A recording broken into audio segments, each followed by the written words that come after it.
Okay, here we go. Good afternoon, everyone. The hour is 3:40. I would like to call to order the meeting of the Memphis City Council's Budget Committee. This is our sort of a wrap-up day, if you would, but we have MATA scheduled to go first. They'll be followed by the Memphis Public Service Corp. And then GVIP. So, Ms. Rosenfeld, good afternoon. Welcome, sir. The floor is yours. Oh, sorry. Roll call. Councilwoman Johnson. Councilman Warren. Present. Chair Jones. Here. Ms. Rosenfeld, good afternoon, sir. The floor is yours. Good afternoon, Councilman. Appreciate the opportunity to be here with you today. I'm Gary Rosenfeld, the Chief Executive Officer of the Memphis Area Transit Authority. With you here today to discuss a grant application before the city that will enable us to hopefully get through the fiscal 20, now it's not working, fiscal 24 time period.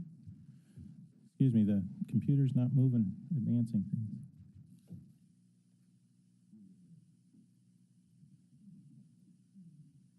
Is it touchscreen? It's not.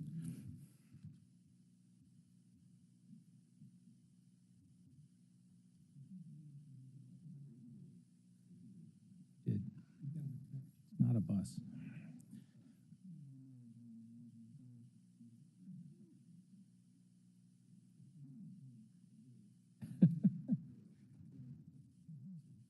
So now the arrows are working.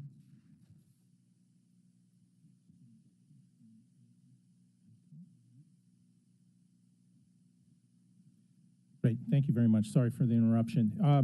Happy to be here with you today. You know, public transit is a great opportunity for us to solve many of our community social issues. It provides opportunities to jobs, it provides opportunities to education, it provides opportunities to take care of personal and family business, and also recreation within the community. Communities that invest heavily in public transit outperform those that don't, and it's an opportunity for us to have a discussion about what we have planned for 2024, as well as potentially begin the future discussions on the status of public transit in our community, and potentially even the creation of a regional transit authority for the future, especially as we look to expand operations to go towards places like the Ford plant in Stanton, and also gives us the ability to embrace the other communities that stand between here and there to make sure that everybody has an opportunity to take advantage of the service, but most of all, everybody has an opportunity to contribute to its success. Matt has been around for a long time. It's interesting, when we were filling this out, we're getting ready to have a celebration to celebrate in another 18 months or so our 130th year of service to the city. And that goes back to predecessor companies, the Memphis Railway Company. We are not a 501c3, however, we are identified in City Charter Chapter 2-56. We do not submit 990s, and today's application, today's request is for $29,170,000. And then the last time we received funding was in 2022. We connect people to places. That's been our mission for quite some time now. We're excited about it because it's simple and it tells people what we do. The funding will provide mobility solutions, and you're going to hear that word a lot in the future with respect to MATA. It's not just transit, it's mobility. We want to contribute to the mobility of our community, and the nature of our business is changing and changing so fast that we have to adopt new technologies, new products, and meet our customers where their expectations are, rather than just relying on a traditional fixed route network or a paratransit network. You've seen that as Ms. Bakara Malden has presented to you each month for the past many months on the success of our on-demand projects. They're carrying thousands of passengers per month, where we used to carry a few hundred in the past. So there is opportunity there. However, that on-demand service only works with a strong bus network. And so we have to maintain both, and with that comes some cost. This year, MATA will provide over 3 million rides to the public.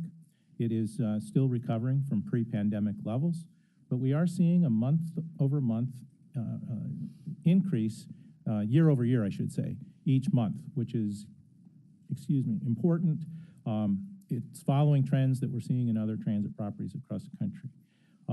Trends across the country, fixed route service is at about 75% of where it was pre-pandemic. Commuter rail is a little lighter. It's in the 40 to 50% range, but that has mostly to do with return to office in major cities as to whether or not people are doing it. But if you go to communities that are heavily rail dependent and heavily transit dependent, like Washington, D.C., Chairman Jones, when we were there, you saw there was a huge use of the subway system on the weekends. So the weekend service is actually expanding pretty rapidly, while their daytime service continues to struggle with ridership numbers. But that's a little bit different than what we're at here today. Like I said, our request is for $29,170,000. That's about 40% of our budget. And on the following page after there, you can see where our budget lies and what each contribution would be in those areas. So contracted services, other services, material and supplies, utilities, administrative expenses, and then the total of other. For our budget total this year is looking like it's going to be about $72 million total. The city's ask is $29,170,000. A couple unknowns in our budget package right now. We don't know where the federal budget will be for fiscal 24. We won't know that till October if we're lucky, Christmas if it's normal, and that we're 6 months into our fiscal year at that point. Historically, the last few years, we've seen plus-ups in the president's budget, both under President Trump and under President Biden, but we have a different House now, and we don't know if that's going to get through, and we're very, very concerned about it. The state funding is looking good. We'll know some more once they figure out their apportionments. We should have those numbers sometime early in July. As we get into our capital needs for the year, we have 2 capital projects currently on the books for future years. The Innovation Corridor project, which I'm happy to say we should see the construction phase begin this fall. We'll be building 31 different bus stations along the Innovation Corridor, and just for to refresh your memory, that runs from the downtown Memphis area to the University of Memphis. It's an exciting project. It will. There's also, as you see in the following page, 2 pages, there's a breakdown there of where all the money is being spent. So there's a tremendous amount of money in for signaling. There's a tremendous amount of money in for street improvements. There's money in for right-of-way acquisition. But you see that this is not just a MATA project. This is a project that touches many of the other city services. Going back to the cover page, then we have a line item as transit amenities, for which there's $750,000 in the ask for fiscal 24. And you will see on the following pages there that will go towards on-street amenities such as shelters, trash cans, and all the other things that go into making a respectable bus stop. It's a small amount of money. Honestly, we could spend a lot more, but that's what we have in our ask today. And then you'll see some of the projects that are waiting for funding in that queue, and in terms of transit vision projects: bus stop, super stop at 3rd and Brooks, an airways demonstration project, bus shelters. The American Way Transit Center needs to be remodeled. So you see that there's a backlog of $16.4 million of projects.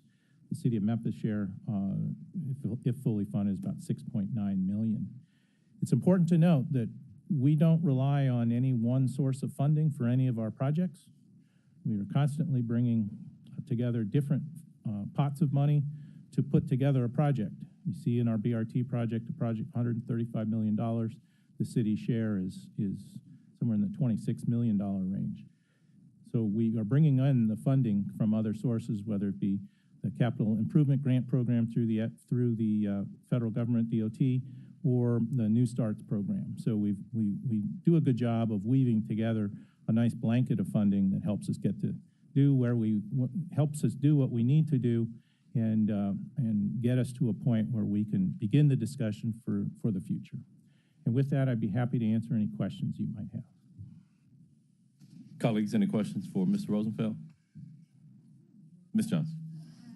And for the record, please note that we've been joined by Councilman Ford. I've tried to flip through the books. I couldn't find it fast enough. Who is the funding provided by the city last year, and what was the sources of that funding? I was wondering, was any of that aqua money? So how much money did we provide last year? We received the same amount of money last year, the $29,170,000. I'm not sure of the source of the funding. I'll turn that over to our friends at the table on the right. I'm sure it's general fund.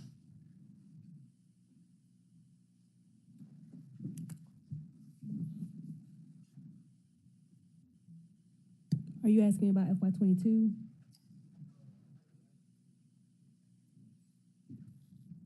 I believe you were referring to this fiscal year or last fiscal year?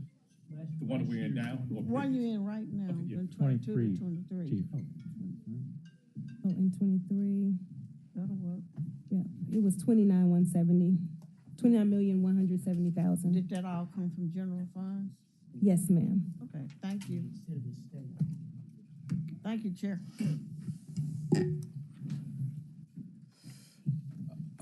Since you have that handy, Chief Ryan, I was looking for mine. How many years does that go back? This goes back to FY 2019. Okay, so if you could, for 19, could you give me those amounts? For 2019, it was 35,870,000, 38,370,000 in FY20. FY21, 19,170,000. FY22, 19,170,000. Okay, so, and then 23, we were at 29, but it should be worth noting that for 21 and 22, those amounts were supplemented by either CARES or basically federal funding. Okay. That's correct. But prior to, so I don't recall what those amounts were. Those amounts to get us to 29 or was it 39? Do you know what the total would? Maybe Mr. Rosenfeld, you know. What was the total amount that you received in 21 and 22, whether it's from local funds or federal funds? I apologize, Councilman. I don't have that information. Okay. Please note for the record, we've been joined by Councilman Canali as well.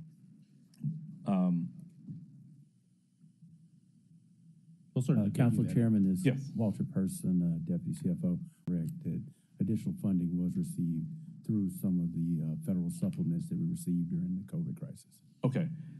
And so that's why, I think people may be alarmed when you see 35, 38, 19, but that's just the amounts from the general fund, not to say that there weren't other sources. But what I'm curious about is to whether or not those supplemental amounts got us back to, if it was 10 million, that would be right in line with this current ask here.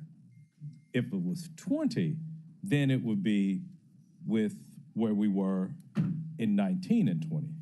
And so if we were at, like I said, absent the information here, to go from 38 to an ask of 29, that's some of the background information that we need in order to make a more informed decision on how we make recommendations for this particular budget.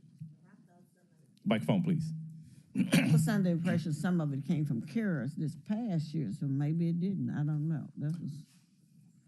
MATA received its own CARES distribution and other funds coming from the federal government, which is why we sat with Chief McGowan when the pandemic first got started and came up with the scheme to relieve the city of some of its responsibilities, recognizing that we were going to get a substantial amount of money from the feds directly.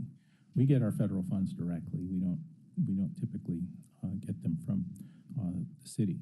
So I'll be happy to put together a complete balancing of that. And not just looking at the revenue pieces, but also the expense budget as well, so you can see the revenue is important, but how we spend the money is equally important. Ms. Johnson, did you have any more questions? Ms. Ford, any questions? Oh, okay. Ms. Canale. Thank you, Chairman. I'm sorry I missed the first part of it, maybe all of it. Mine's more of a statement than a question. And colleagues, all of you know that I had the opportunity to go to Washington with the MATA team, and we had a great meeting. And what you'll learn from the guys in Washington who have large buckets of money is they're very interested in what we're doing here, and I think they very much appreciate what we're doing here and trying to make this a first-class transit system that the whole city can be proud of and that can certainly rely on not only for work and to get to and from the grocery store, restaurants, leisure activities, that you obtain more choice riders that choose MATA, that have other modes of transportation. All that being said is Administrator Paul Kincaid and Deputy Secretary Christopher Coase were very interested in what we're doing, but they want to know and hear that the city is committed on their part to building and doing what they can, especially with operating costs, but for capital projects also, that the city's on board as well. And I think that goes for our friends across the street of the county, that we could certainly use as much funding as that they are willing to offer up. So I just wanted you to know that they're very interested. I think that it's a very great opportunity to receive more federal funding from them, but they very much want to know that the city is committed and the administration and the city council is committed to creating a better quality transit system for everybody. Thank you, Chairman. Thank you, Ms. Canale. Ms. Rosenfeld, can you talk about the federal funding that you've received, grants? You know, there was an administrator from the federal government that I've had a chance to meet out there at your facility late last year. Can you talk? Administrator Fernandez from the FTA. Yes. Nuria Fernandez is the administrator of the FTA. She reports to the secretary. At that time, the FTA was celebrating the award of $76 million in capital projects to MATA. $54 million was for our new bus and bus facilities maintenance facility, and $22 million was for the electric buses necessary for the north-south, or what we're calling the Crosstown Connection BRT project. So those funds are available. We will manage, with the city's help, as how we come up with the local match. We just issued an RFP this week, as a matter of fact, for 50 electric buses, which will be a multi-year contract for delivery, probably beginning in sometime during 24 or early 25.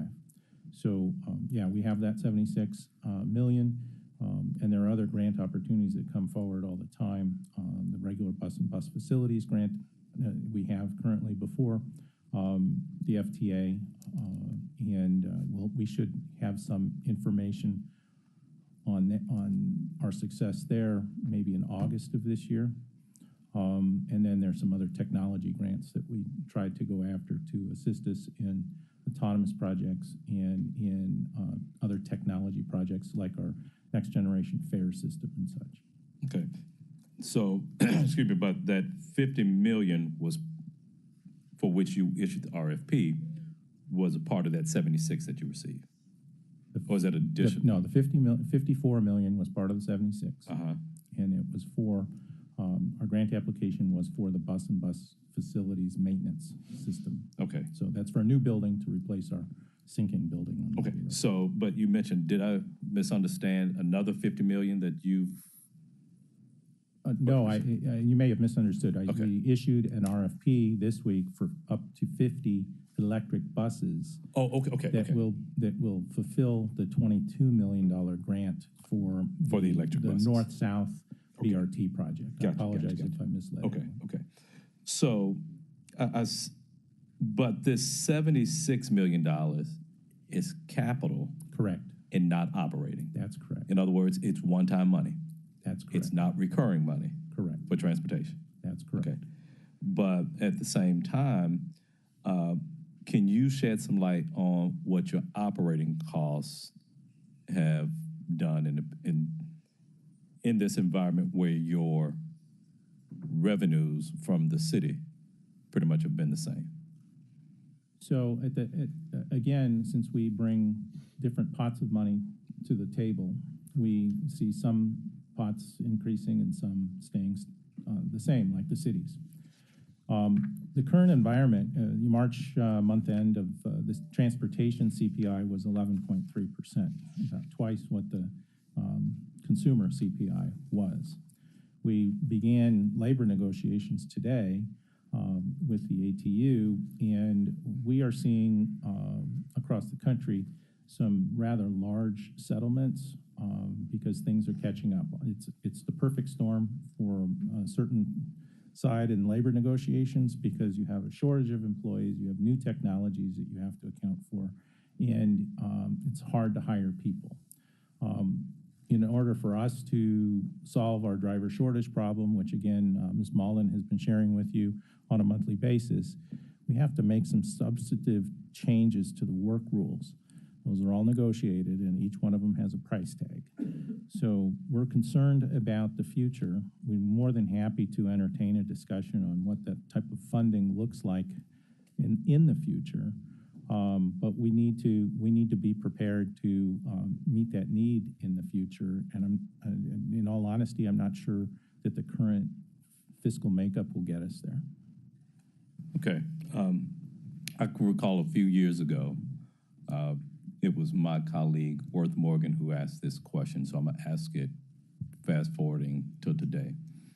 What, I think the questioning or the statement was along the lines, you may not be able to spend $35 million all this year, but what would you say you have the capacity to spend from an operating standpoint if the council provided an increased level of funding? And one of the things that I think that we have not done is that we have not done proper financial planning, if you would. You know, there's no way that I'd sit down with a client and just say, well, you're just going to look at this year. You're planning for retirement, but you're only going to look at this year. But knowing what we're going to spend, can you provide me and my colleagues and I, if you received X amount of dollars, what's that capacity to use it all this year? Mr. Chairman, I appreciate the question. I really do, because it does set up the discussion of what it looks like. You know, the answer, it's not that simple. I wish it were something that I could just say, you know, give you a number. But a lot of it depends on when we know we're going to get it. If I know today that we're going to get money in July, on July 1st, that's a very short window of opportunity to prepare to spend it and spend it efficiently and that. If we know today that 18 months from today, we're going to have X and another 12 months after that, we're going to have Y, then we can get there. The presentation and the creation of the dedicated pilot fund was a great step to help us, but it's not performing the way it was planned, and it goes out too far. We don't get to maximum spending until 2038, I believe. 2038 or not? 2032, which seems like it should be tomorrow, but it's still a couple of years away. So to best answer your question, Mr. Chairman, we need to look at it over a long period of time before we can make that decision. Yes, it's true. If we had $30 million available to us, I would be very concerned right away. But if we had 20 million, I'm sure we could come up with a viable financial plan to spend it. If we had 10 million, I guarantee you we can have a viable financial plan to spend it. But a lot of our spending for the future will be determined on how we settle our labor contract, because that will determine how quickly we can hire bus operators, how quickly we can hire mechanics, and how quickly we can overcome the outside influences that are influencing how we're operating today. And please note, we've been joined by Councilwoman Logan for the record. Do you have an idea of when, I know you can't predict when the settlement is going to take place or the agreement is going to take place. But Started today. if so, you could give me the lottery numbers. But I would,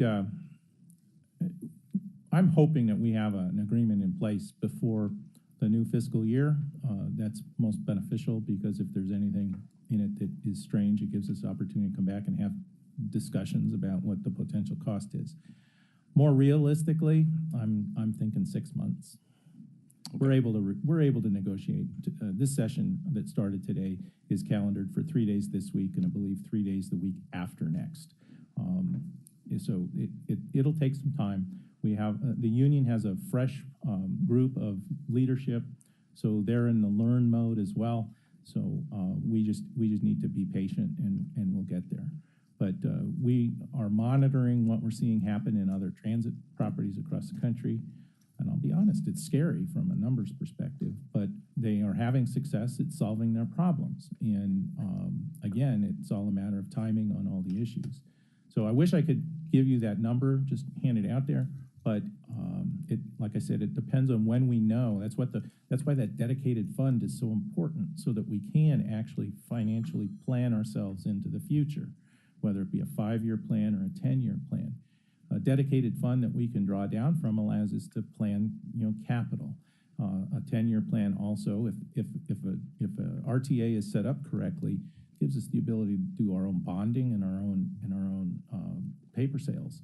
So it's important, especially as we look to future large capital projects like more BRT systems or even extension of our light rail system. It's important that we get to that point where we can actually do that funding, because in all honesty, right now, the way I see it, I don't see us getting there with the current level of city funding, even mixed with the current level of county funding. I don't know that the dollars are available. okay. It's not for a lack of desire. I just don't know that the dollars are available. Okay. I don't recall whether it was the CA, the Daily Memphian, or maybe behind the headlines, but you provided a dollar amount that Matter would need just to maintain the status quo. Do you recall what that amount was? 15.4 million for this fiscal year. Okay. And so the amount... But again, that's contingent on all the things that, that's probably the worst case scenario would be 15. What would be best case scenario?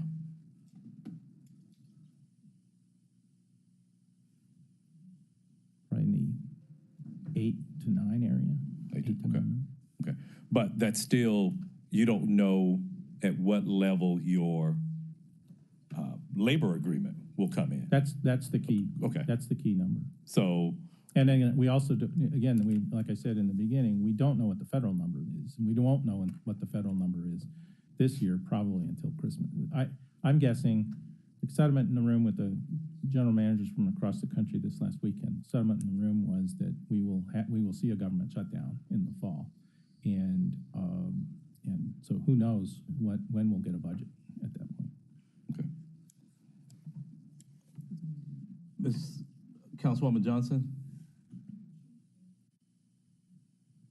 Thank you. Councilwoman Logan. Just had I just want to make sure I'm understanding what you're asking and what we're discussing. I know I came in a little late, but I'm thinking that we know exactly what needs to happen for the best service delivery now and in the near future.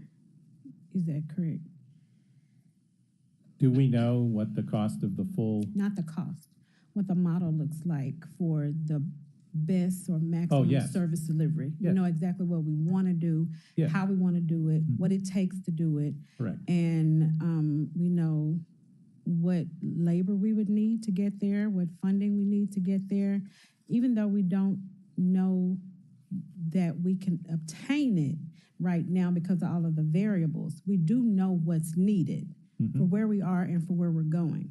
What I'm interested in seeing is where are we going? What is it that you want to see? What is necessary to maximize the opportunity for the best service delivery, to get where we want to go, to service our people in the manner that they need to be serviced? What does that look like? Not piecemealing it based on the labor or the money or where the money's not or where it is. Certainly. But if we could look at a model that shows us exactly where we want to go, what it takes to get there, what the labor looks like, we definitely need to see that.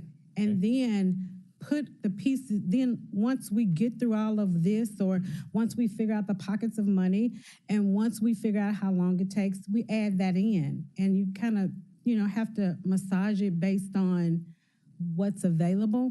But I definitely want to see what it takes to get us there as a city. And looking at Blue Oval coming, what do we need to do to shore that up? What do we need to do to make our public transportation viable so that we can bring in companies, that we can get our people moved in the city where they need to get to these jobs? So if we could look at, and I understand, the budgets are flat. So let's not talk about the budget in that regard. Let's talk about what we need and then look at what budget is needed for that. Certainly. Councilwoman, it's a perfect segue into where we're moving. We recently went through an exercise with the MPO, reviewing the transit vision because it needs to be updated. It needs to be updated regularly. We will be bringing that presentation to council here in the near future. We will be taking it out for community input in the very near future as well.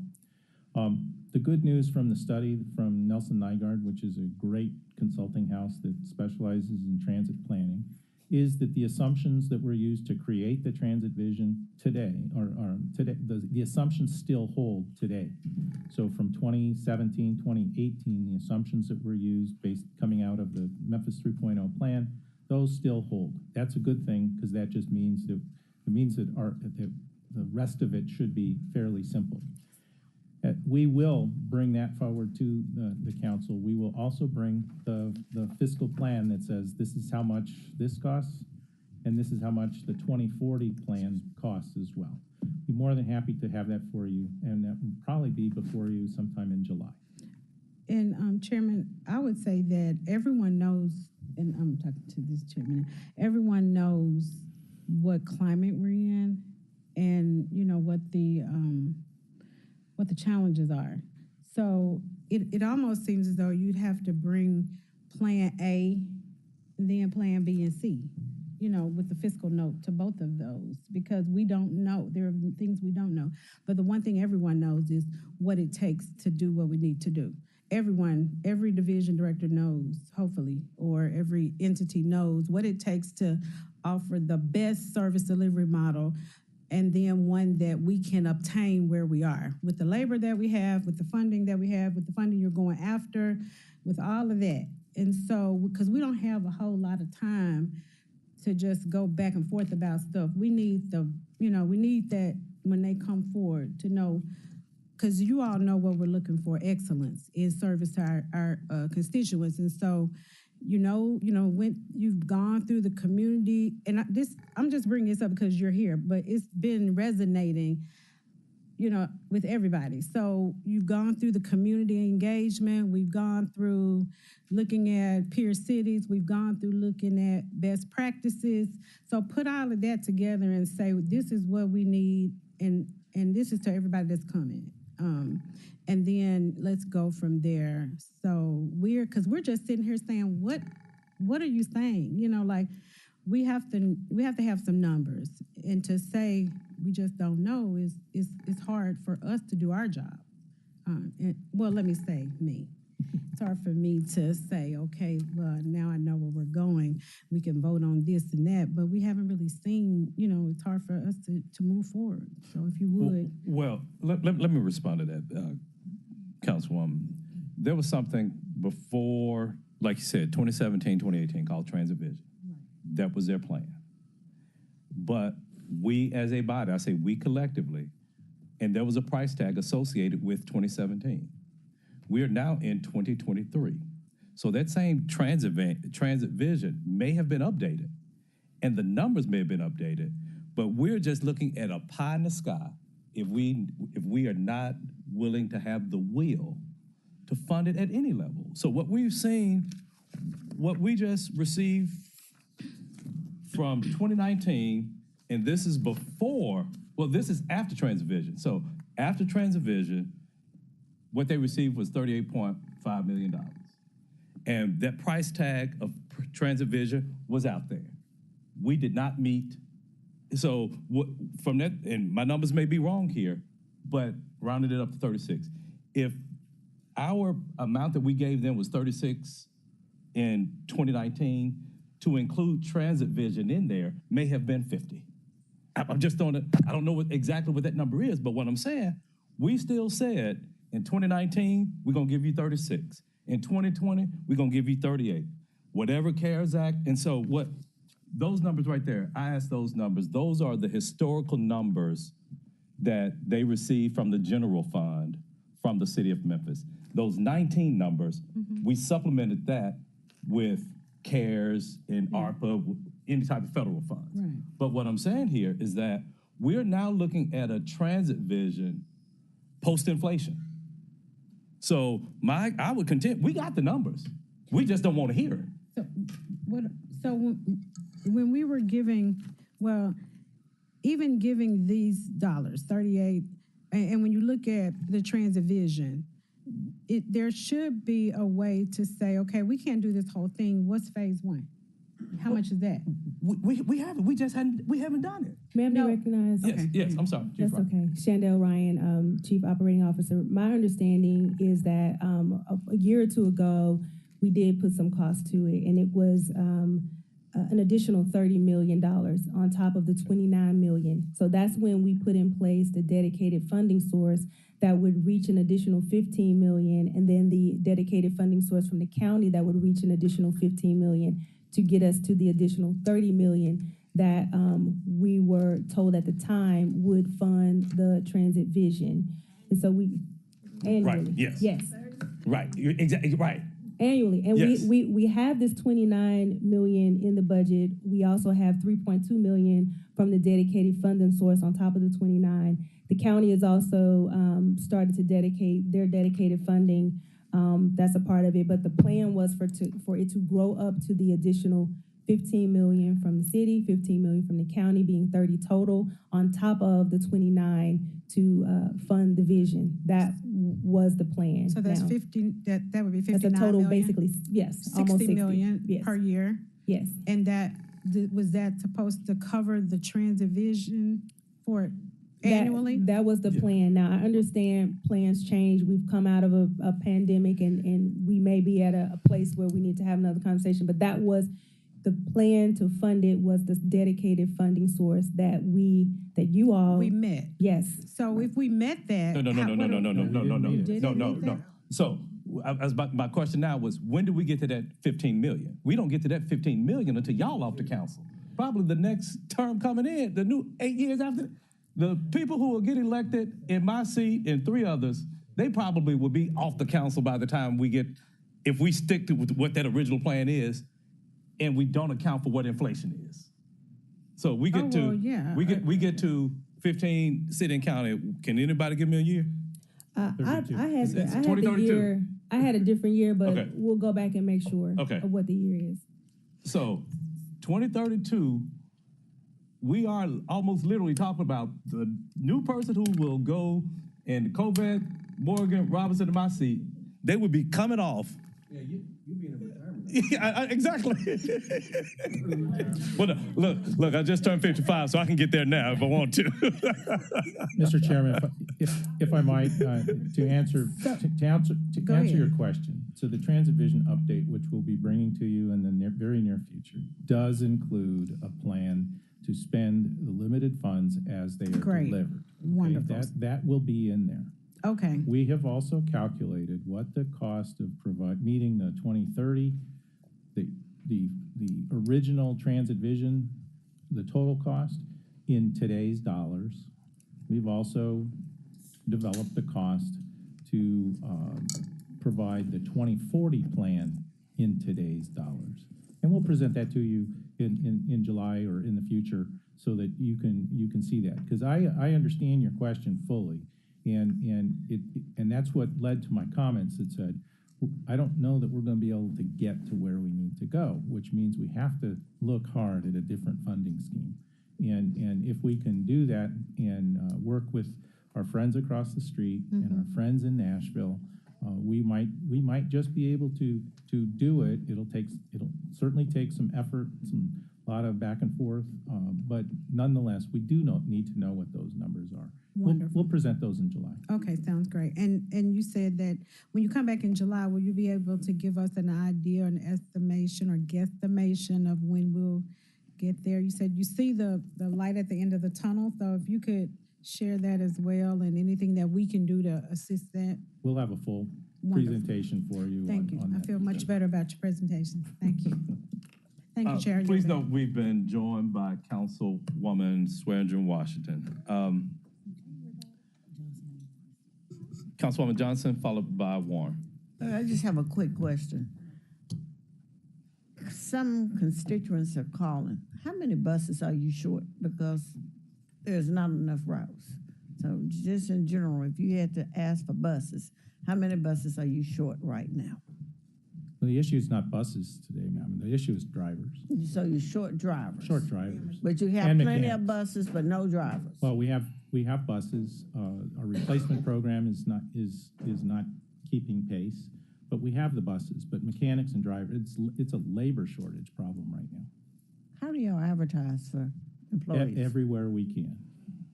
We do social media. We do What's the beginning pay? 19 and change, but we're in negotiations. And we have bonuses out there for people to sign up. $3,000 bonus for drivers, mechanics. All right. Thank you, Chair. Thank you. Councilman Warren. Okay. Colleagues, I'm just gonna, we've had this discussion. I'm gonna include on my wish list for MATA, and we figure out how we get there, because they've indicated to us that in order to keep up with, just to maintain status quo, anywhere from 8 to 11 to 14, well, to 15 million. So I'm going to put on my wish list $9 million for MATA, an increase of $9 million for MATA.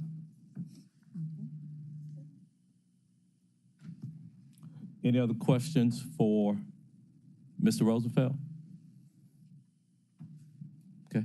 Thank you, Mr. Rosenfeld. Thank you, Mr. Chairman. Appreciate it.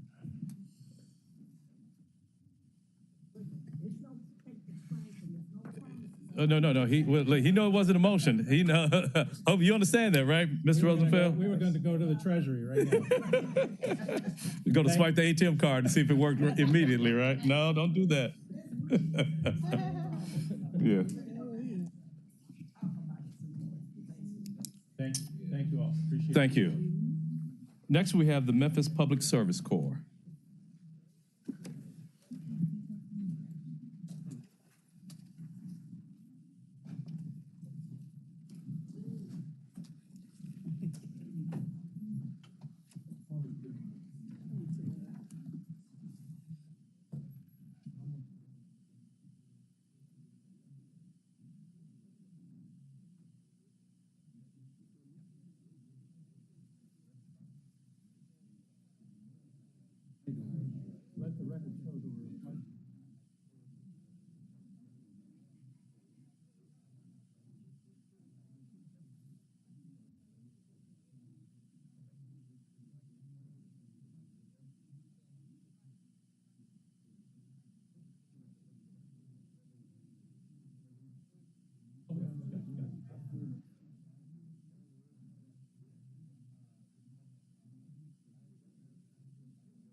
Okay.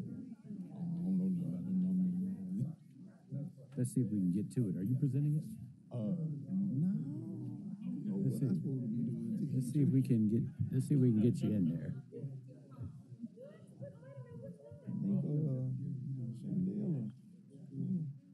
I'm just gonna answer any question that they had. Here we go. Here it's coming up now. Hey, I'm all right. How are you? Good. All right, no doubt. Yeah, we trying.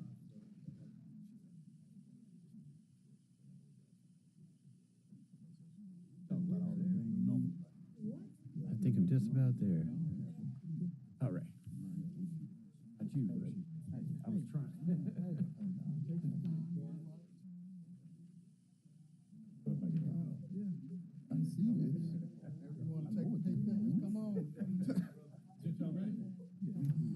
You all up? Oh. Oh, okay, gotcha. Step out. She's coming right back.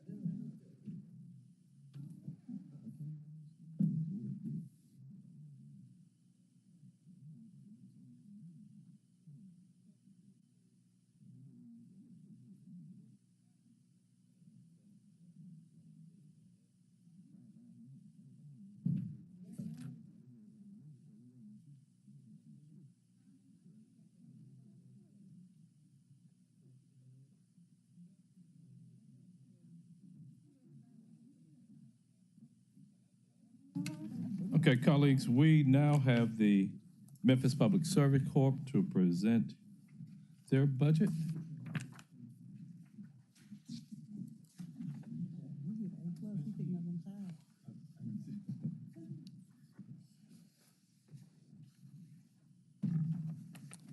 And after you provide your name and just title for the record, you can begin your presentation. Melvin Jamerson, Deputy Director, General Service, 125 North Main Street. Telly White, Operations Manager, 281 East Parkway North.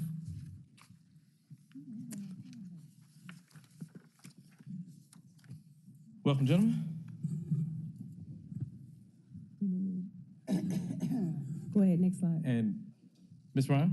Yes, Shandell Ryan, Chief Operating Officer for the City of Memphis. Antonio Adams is out of the office. He would normally be assisting them today, so I'll be assisting them. Okay. So looking at the expenditures for Public Service Corps, for personnel services, you'll see they have about $1 million for personnel services, and for materials and supplies, about $137,000. And that is where the bulk of their increase is found, is 25% increase. And we'll talk about what that is on the next slide, page 5.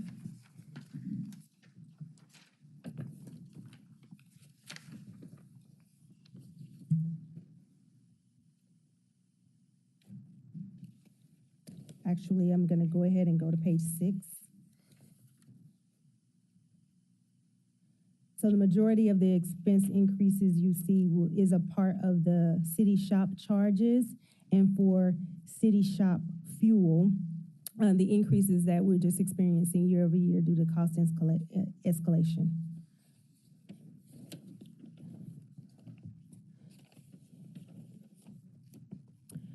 So for slide 8, there are no vacancies listed. For materials and supplies on slide 10, the highest expenditure is $60,000 for miscellaneous professional services. Shop charges is next at $40,892. materials and supplies of $25,000 for an overall spend of $172,000 for major M&S expenditures. And again, this is a section of the executive budget. That's why it's a smaller budget overall. This is just a service center budget with the Public Service Corps. So with that, any questions? Yes, we have questions from councilpersons Canale, Warren, and Logan. Councilman Canale. Thank you, Chairman. What did y'all do? You rearranged the complement used to be much larger for. So the complement that you're used to is in part-time salary. So we don't give part-time compliments. So I will let Mr. White speak more about how many people he has how many participants and workers he currently has. So as of right now, we have 34. As of right now, we have 34 on both shifts. Active? Yes, sir, active. But we were up to 52, but now we're down to 34, and that's mainly because most of them been moving on to other jobs within the city. You had an authorized complement of 75 to 100, right?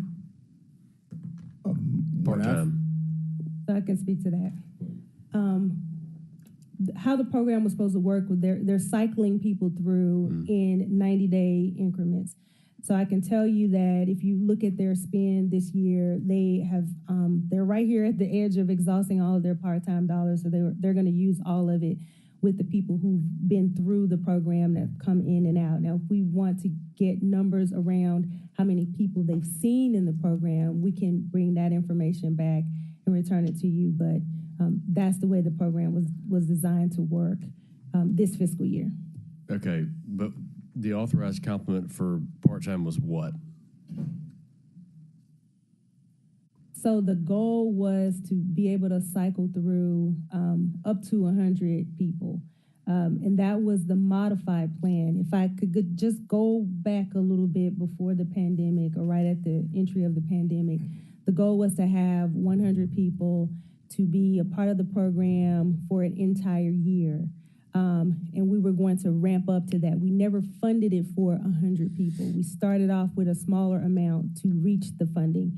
As we got into the program and started realizing challenges with filling the roles, we pivoted on how the program was designed and decided to do a program where folks could have a 90-day spend with the program, and then we would help them find jobs, more permanent jobs, or in other organizations or in our organization for more permanent opportunities. So it has been designed to hire up to 100 people, but it depends on when they come in and when they come out. But we're seeing the results. End goal result is to spend the full part-time dollar allotment, which is where we are this fiscal year. Okay, so my question still remains, if it makes sense, and I would like to hear from Mr. White and from others, if we rolled back some of the part-time numbers and increased the full-time positions, what's the most effective and efficient way to run this program? And by the way, you know it because I mentioned it at council several weeks ago, but Telly White and the PSC are worth their weight in gold. They've done a phenomenal job and continue to. They're responsive. They get things done when something is brought to their attention, and I appreciate them tremendously. You're a huge help for me and my constituents when a problem is reported to me, and you continue to be. So that being said, I very much appreciate that. I just want to know what is the best, most effective way to run this. And if it is rolling part-timers through, then so be it. But if it makes more sense to reduce that number and have some more full-time employees, because the need of the service, but also knowing what you're working with, and a part-timer may come in one day and the next day they may be gone, but just that reliability of service and a reliability of crew for full-timers. So thank you, Chairman. Thank you, Councilman Canale. Councilman Warren. Well, I think my question was answered. I saw we have 4 employees and over $1 million in personnel expenses, and I was saying I need one of those 4 jobs. But I see where this is working. I'm wondering how successful this program is at filling our other holes that we have in our city function at this point. You know, do we have people that were like trying to get out into driving school? People were trying to get out into mechanic school. It'd be nice to get that report back that we had this guy for 90 days and he went here, and this lady for 90 days and she went there. I think that would be good for us to know, because it seems to me like this is a great way to get people used to working with our system and then maximize their potential. Thank you. Thank you, Councilman Warren. Councilman Logan, Councilwoman Logan. So if we do that, if it seems like an opportunity to staff or to infill in different departments or to staff, how do we increase public service corps to continually have the complement if we're using it as kind of like a staffing, internal staffing agency? Because we definitely don't want Mr. White to be way under the because they're promoted, which I'm glad that we're able to do that, but do we need to increase the complement to account for the upskilling? So I will let Mr. White talk about how many people he has in queue, but it's been my experience that he has a lot of applicants for the program. So there are a lot of interest in the program, if that's what you're asking about, if it's a pipeline. So we not only receive applicants just through the city's website, but also from Manhood and from WOWs. We, let those individuals know to be a part of the program. As they're brought through the program, then we may hire them in solid waste, or they may get hired in public works after a time period. But my understanding is that, the volume of people are there for him to hire from, if that was the question. Or did I misunderstand your question? Yeah. Well, I misunderstood it. Yeah. Okay. What would be the best scenario for you to have more than, do you have 2 crews? Yes, ma'am. Okay, and so those 2 crews, they stay long enough for you to have consistency, or is it what, like my colleague said, are they here this week and maybe gone next week, or? Well, yes and no. So we have the first shift starts at 7 a.m. to 12:30. Then the second shift come in from 11:30 to 5. So we have a consistent, probably around 16 to 18 workers per shift. At one point we was up to 26 per shift.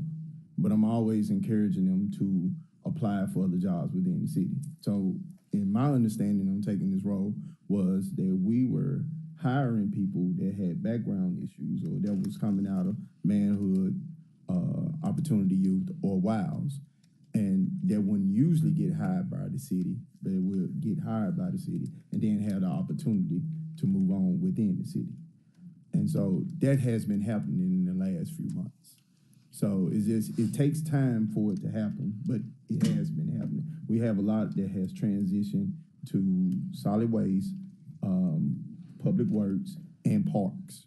So it's just me trying to get a better relationship with those hiring managers from the other entities within the city, so they can have a look at our people to make sure that they gain for employment. So that is the big thing. But I do keep a queue, and I also, me personally, I'm a foot to the ground type of person. So wherever I'm at, if somebody is saying anything about employment, I'm always encouraging them to go ahead and apply. Yeah. And I always give my work say and be like, hey, text me soon as you apply. And that way I would know if they are any way interested in it. And I would say, when I came before the council, I asked y'all as well to be like, hey, let people know that we are hiring. Right. And the first time I came, and then it's like the numbers, they started increasing. It's like I have people waiting now, but I got to wait until I get the okay to be able to hire. And That's what I'm interested in, because if we have a can have a complement of 100, and you're waiting before you can hire, and you don't have 100, if you can kind of speak to that. Now, it seems like when we initially started, we were looking at a complement of 100, but then somewhere along the way we changed, and now we're more focused on getting them in and out, as opposed to staffing the public service corps. And if they happen to apply for a job within or can, then that's fine. But I thought we were hiring to staff the public service corps to make certain that we have enough, because we were thinking 100 new people in the city and public service corps that's going to, be deployed across the city to do this work, and they do an excellent job. If we had 100 and they can be deployed, we have 4 or 5 teams. The amount of work that needs to be done, I think that crew would be sufficient. But if we're now, looking at it more like a staffing agency, it's not going to be as many people to do that. If you could speak to that. Sure. So the goal initially was for us to staff up for 100 people to serve a 1-year term. And, the pandemic happened, and we definitely pivoted. So we didn't acquire all of the equipment and things that would be needed to house a place where 100 people could come. So we don't have a facility for 100 people to come. We originally started, it was going to be, I'm going back in my memory bank, I believe we funded for 40, somewhere around that, and we were going to get to the 100 in a 3-year period. But then when everything happened, we pivoted.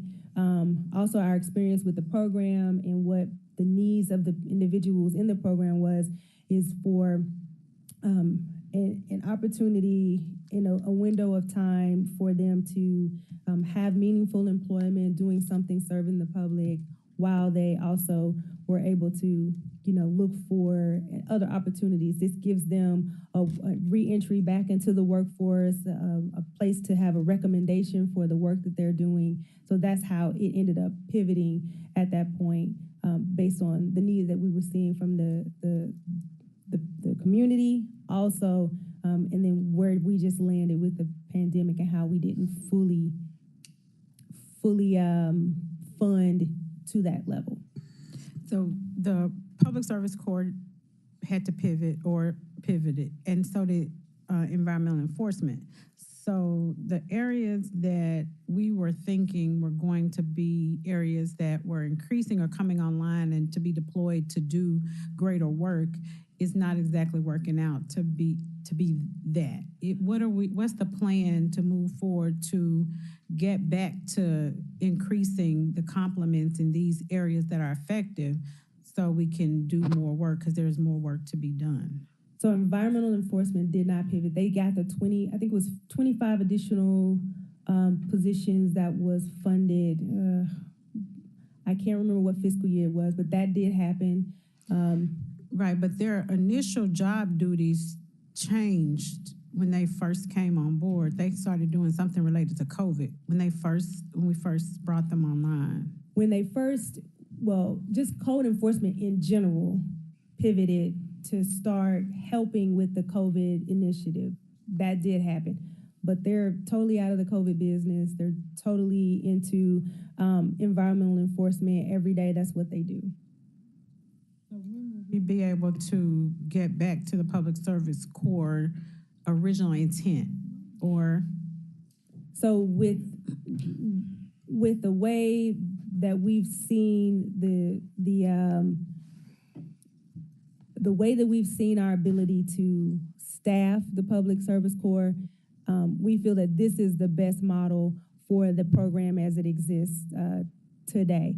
It is to get people in and get them what they need to help them with the background that they have, and to help to stand them up for a few months while they get some experience, and to help them seek other opportunities. That's just the best way that we see the program working currently. We do have 2 shifts now. we'll be happy to bring back, I think about a month ago or so, Mr. White brought some information on the work that they're doing, and we'll be happy to bring information to show that as well again. So you all didn't, this is my last question, Chairman. Y'all didn't buy the equipment or the things needed to get to the 100 because you decided to change the direction of the department and just have a 90-day and then send them to another department? Correct. So we don't have the public service corps as we knew it originally. Correct. We have it. We have the program as it is now.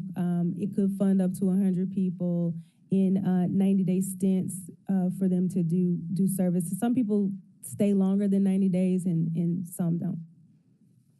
Thank you, Chair. Thank you. Councilman Warren, followed by Johnson.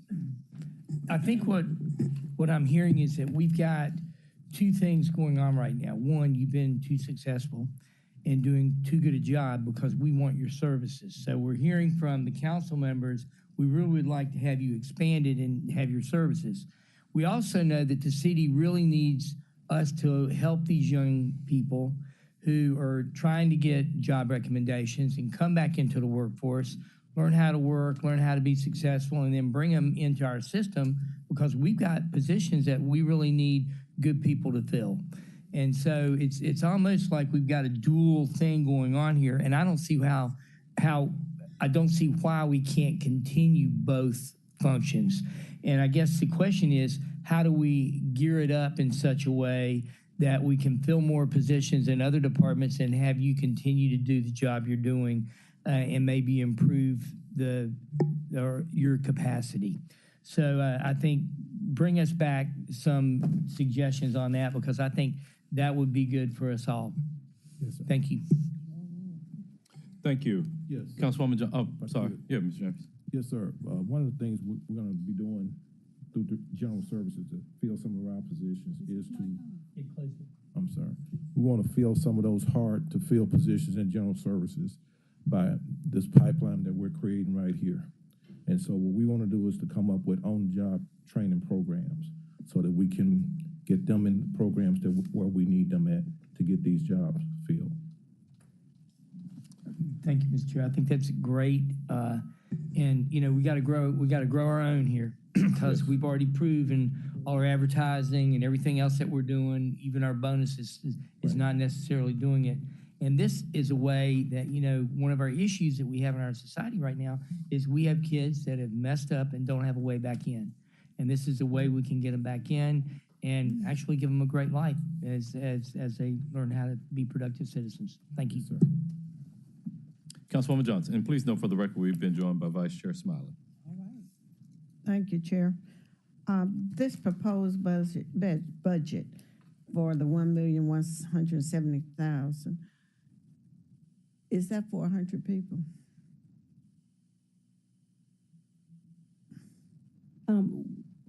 We could bring back the amount of people if funded this year. I can't say that it kind of depends because it depends on when a person comes into the employment and then when they leave.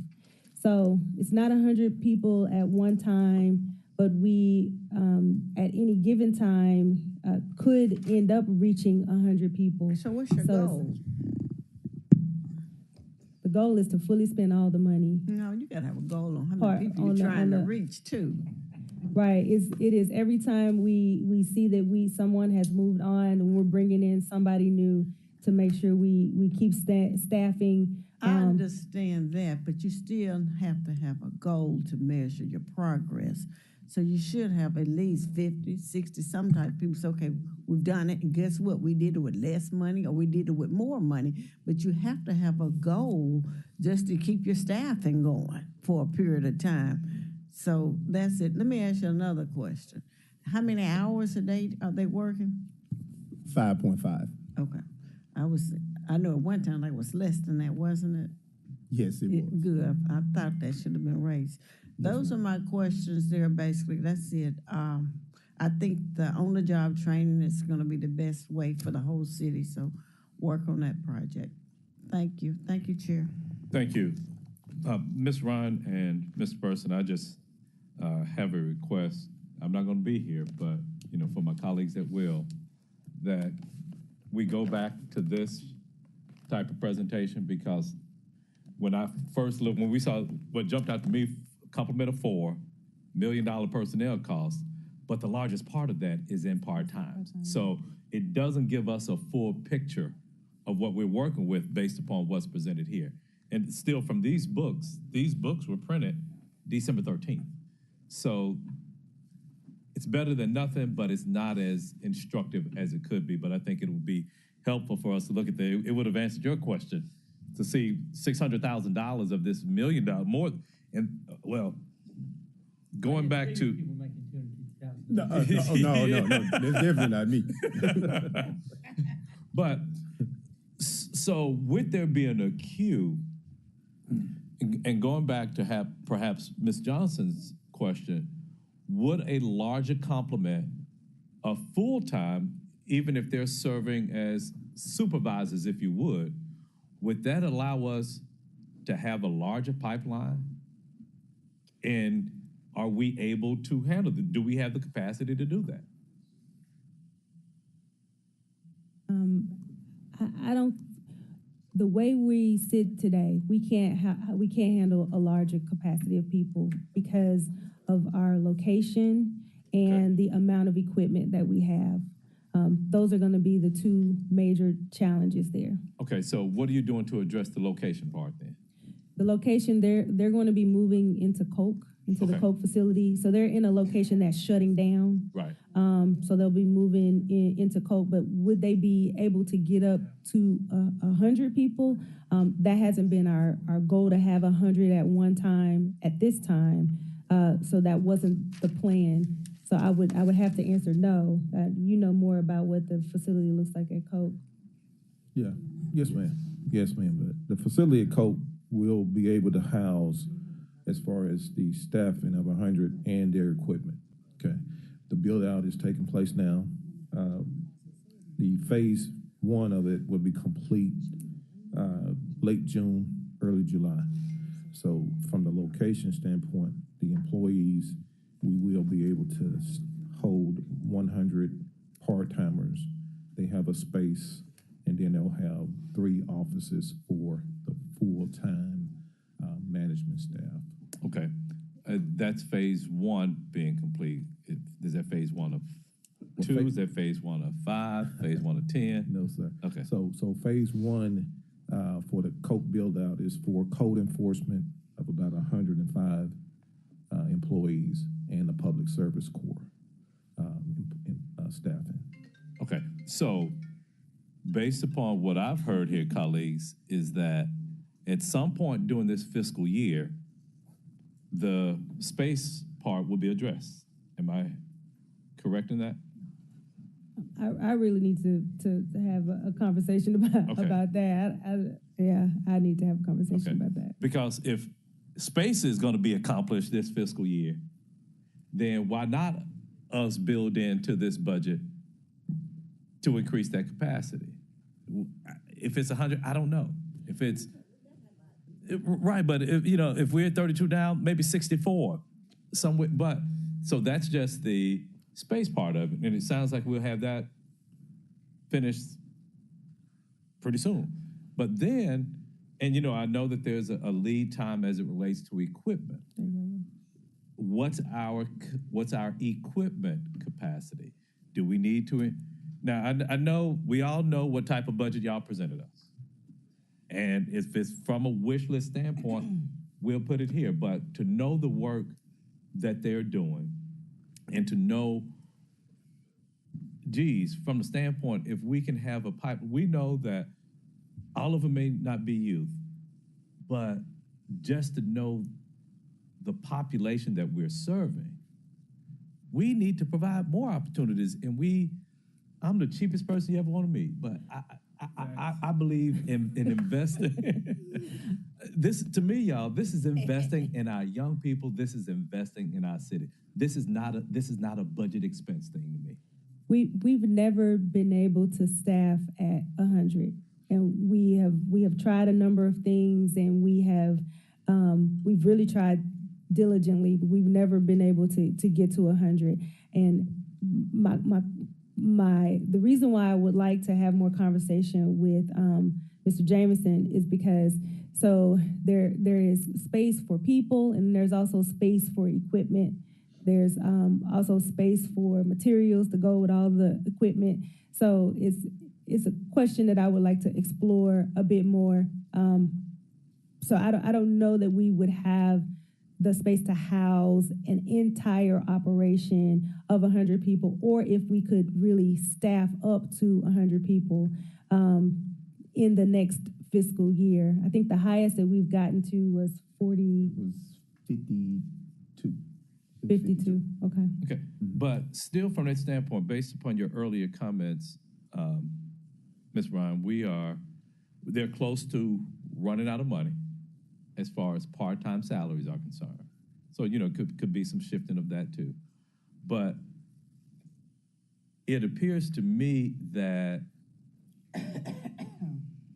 we may have some budgetary constraints, if you would, in ramping up and knowing the work that this department is doing.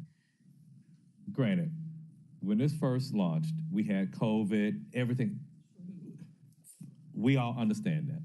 But going forward, we can't rely upon that anymore. And so if there was any opportunity for this unit to get its footing and really hit its stride on things, it's now. But we have to have the budget in order to do that. We know that we had, so what was identified as one of the preventers from getting us from doing that is the space. Part of it could be the equipment. I know if we say, and we've been hesitant to say, hey, we're gonna give them another $2 million because you may not be able to order the equipment, may not be able to order the trucks. We know that the supply chain, all of that, but we still I still feel that we can do, that they can do more with more. It may not necessarily be everything. Do we go from 34 to 100? We might not be able to do that. I recognize that, but I still feel that there's an environment that more can be done. Councilwoman Johnson. What is the pay for this part-time? Starting off is at $15.50, and then if they're able to drive, it moves up to 19, and then they go up to be a lead foreman, it'll be 21. They can't learn to drive any buses? They can if we present it with the opportunity to. See, I'm thinking, like in those cases, back to this on-the-job training. What does it take? I don't know if their background check be an issue or whatever it would be, but look like we ought to identify those jobs in the city and send those people to those various departments and to get some basic training to see if they can connect with it and make it happen. I think, why do you think you can't get more people into the program, or what seems to be the problem? What's happening at $15 an hour?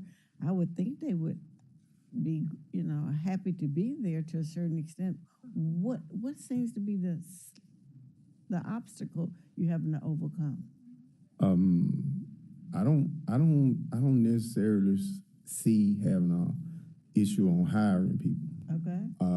I get people in. It's just trying to get them out to try to have other jobs within the city.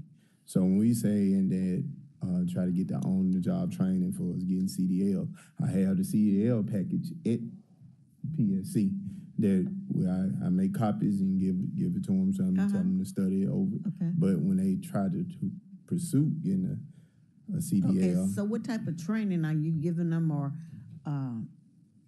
lessons? Are you having someone teach them the CDL, or are you asking them to do it on their own? What I do, I just have it. I have it there from when we would have somebody from GS to come over and actually talk to them about getting No, you're this gonna have to CDL. get somebody to actually train them. Yes, actually I go through am. the process, take the course material, and help them go through it. And I mean, you might just have to pay someone if you think that they had the aptitude to actually get to that point. Then in the background, is nothing's gonna stop them. Then I think that money, rather than necessarily sending them someplace, we actually need to have somebody come in and train them at a particular time. I agree. I don't know. I said it would depend. All of that would have to be checked out before you actually send them to start training them. You may have some few exceptions. By the way, what's your gender like? Meaning? All men. What about the women? Y'all turn them women down? No. We pretty much balance. We pretty much balance over there, and they come to work. Okay, They work. well, he said men. I ain't know what. All men. No. Okay, We got that's women what I and said, men. We gender. balance. Okay, We okay. balance over there. So that's not a problem. No. So I'm just trying to figure out, we got to do something, like I said, and come up with more activities, I guess, where the people need to go work from what I'm hearing. Yes, ma'am. That needs to be done. We might need to come up with some, that's a good one. I'll think on that, but it should be some more activities here in the city, as large as the city, like working for the zoo. That's a nonprofit that y'all cannot send them over there to the zoo to help out in that facility.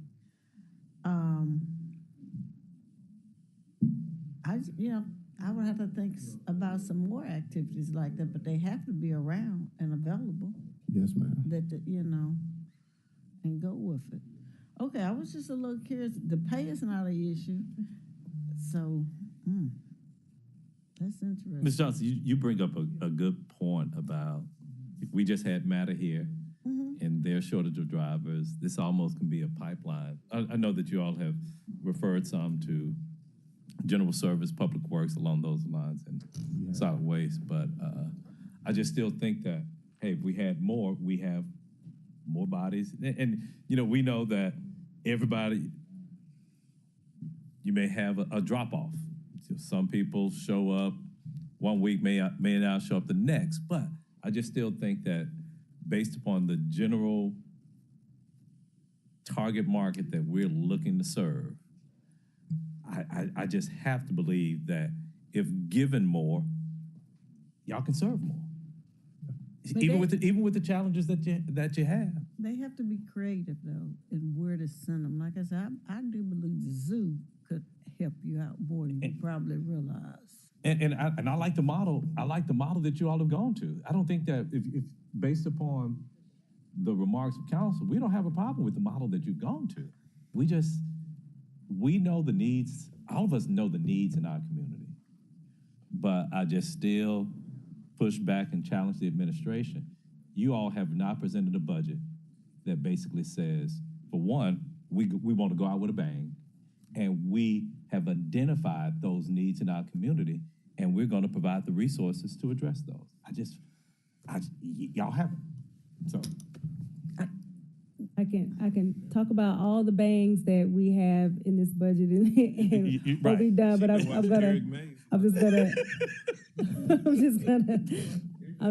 not gonna belabor the time, but I'll yield the Chair. One other. From Councilwoman Swager Washington and then Johnson. Councilwoman Swager Washington. Thank you, Chair. We were talking earlier about marketing. I can just see some of this on some billboards and social media, advertising opportunities that are available. Is there any way that we can put that into our marketing strategy? I know that we send emails, but everyone, they don't have the opportunity of receiving those emails from the city email. What are some other creative ways that we can put it out there? Well, again, I go through manhood, wiles, and opportunity are three. That's first. And two, I do a lot of foot on the ground. I do a lot of foot on the ground. So even wherever I'm at, I'm always passing out flyers. It don't have to be work hours for me. I had a bunch of flyers. I probably had, about 2,000 of them. I know I put one in, I know in every constituent hand in every part. Even when we out working, people will ask. They be like, "Hey, how can I get on?" And the workers keep my card in the truck, and they are able to give them my card and be like, "Hey, call him," or they had already implemented the. Would you be able to email those flyers to us? Because we're doing community meetings. We can share the Yes. information, going to churches. I already got my I was just talking about it in the QR code. the QR code. Yeah, so while my work was out and somebody asks me like, "Hey, how can I get on?" They'd be like, They'll give them my card and then they'll say, "Hey, just scan this right quick," and it'll take them directly to Public Service Corps where they can apply online.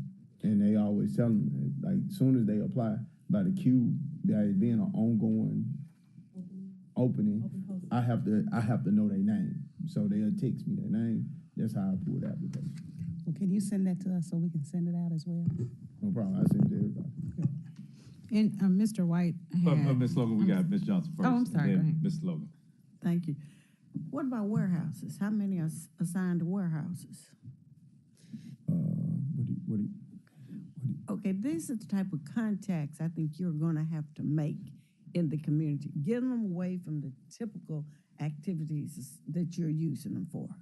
It's time now to go out into the community and get the community involved with this as well. You could do that. We got Edge coming up here. We can make that part of their requirement. They hire so many people with Edge. You got pilots going on. You got contractors out here getting all type of breaks.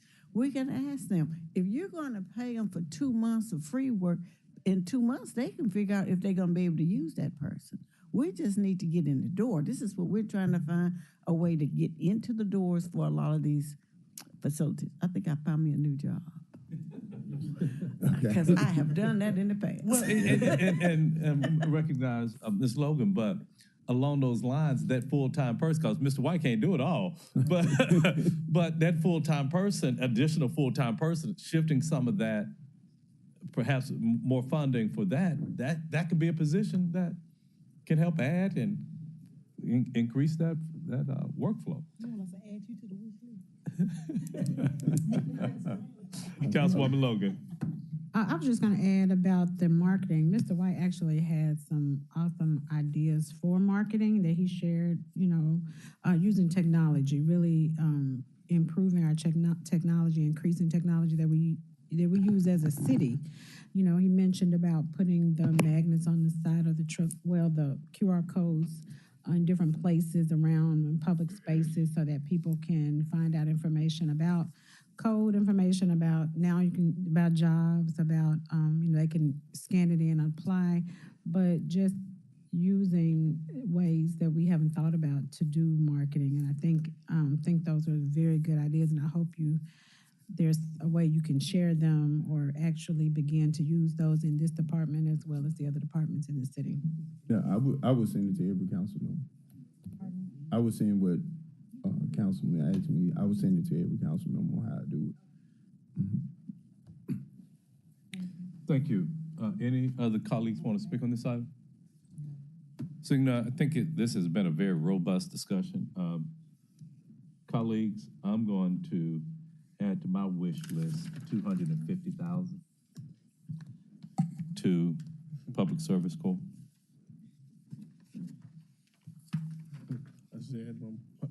Well, you can add another. I think I did $8 million for MATA on the wish list. $9 million. That's a wish. That's a wish list. Thank you, gentlemen. Thank you. Thank you.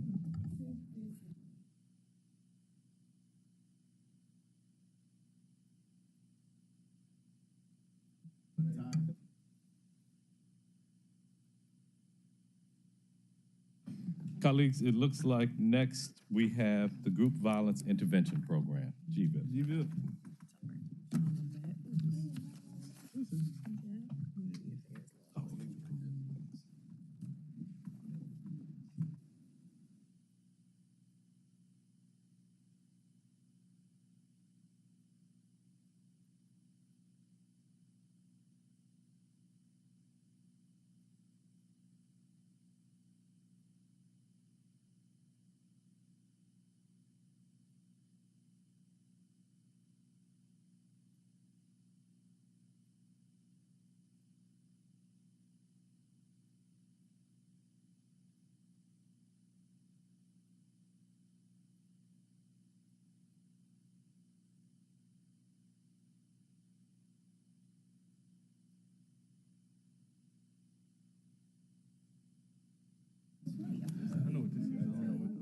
We are ready when you are, sir. And Ms. Ryan, you can begin your presentation after you give your name and your title, Mr. Johnson. Thank you.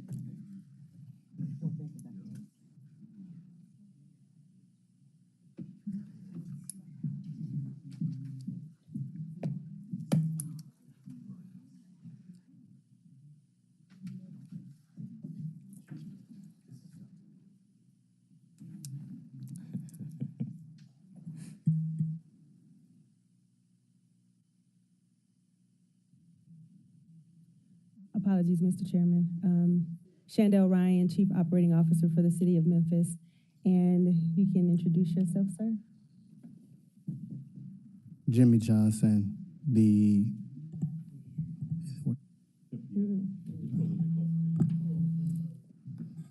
Jimmy Johnson, the administrator for the Group Violence Intervention Program for the City of Memphis. So I will walk through the budget presentation. He's here to answer any questions that you have. Also, he has a presentation that he wants to hand out regarding, just the performance of the program.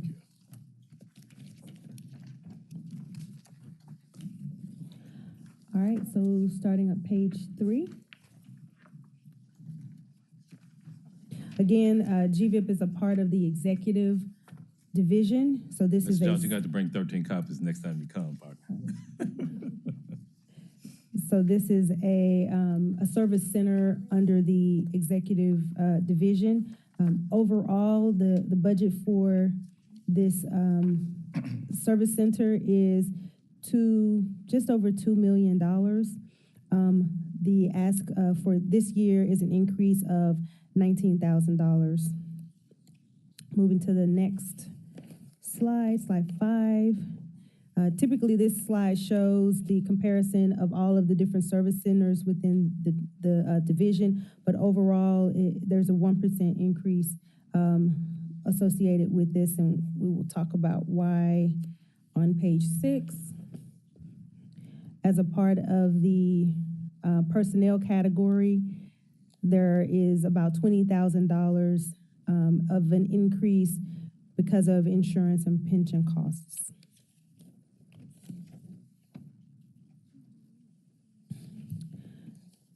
So for slide 8, vacancies, they're full complement. Slide 10 is the major M&S expenditures. And you see the bulk of the dollars are found 1.65 or 1.66 million is for miscellaneous professional services. And I will let Mr. Johnson speak more about what those services are for, what those dollars are for. But also there is about $50,000 in materials and supplies, and then they have also some expense for their city computers and their travel expense. Overall, again, the total M&S for this service center is about $1.7 million. So part of what happens out of the M&S category, miscellaneous professional services, if you can speak more about that, but that's where they pay for all of their service providers like 901 Block Squad, what they have with the hospital interveners, and that's where all of those dollars are captured. But I'll turn it over to Mr. Johnson. My apologies, Councilman. But our priorities for this fiscal year, as you go to page 2, sustainability, expansion, and continued effectiveness. We want to be able to sustain this program through administration changes as well as personnel changes that may arise. We're wanting to increase our reach of the program's engagement throughout the city, and also continually deliver intervention-focused deterrence and supportive services, and also present transparent data.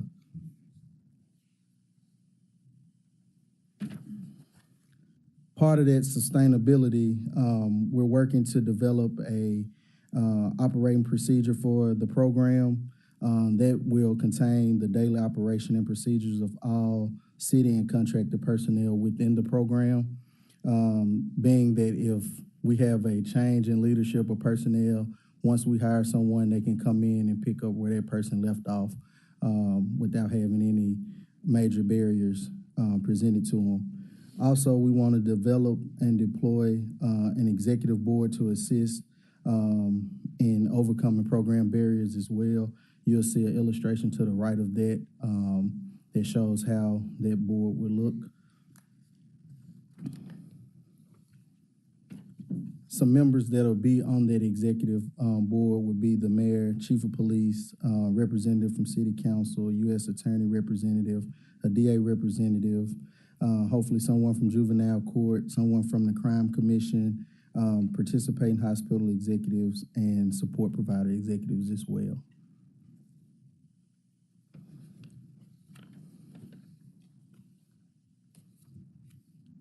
As we plan to expand, we want to increase our hospital intervention workers. We currently have 9. As Chief Ryan mentioned, that miscellaneous funding helps us to provide financial pay for those individuals. Again, we're at 9. We want to try to increase that to 15. We have deployed into Regional 1. They are actively engaged with participants over the individuals over there at Regional 1 now. As of yesterday, we received the proposed MOU back from Methodist North Hospital, which has been emailed to our legal team for review, and hopefully we will be in Methodist North by the end of the summer. And I'm hoping for a domino effect with that we will be able to go out and deploy into the rest of the Methodist network as well. We want to increase our reach into the schools to try to reach a greater population of the youth.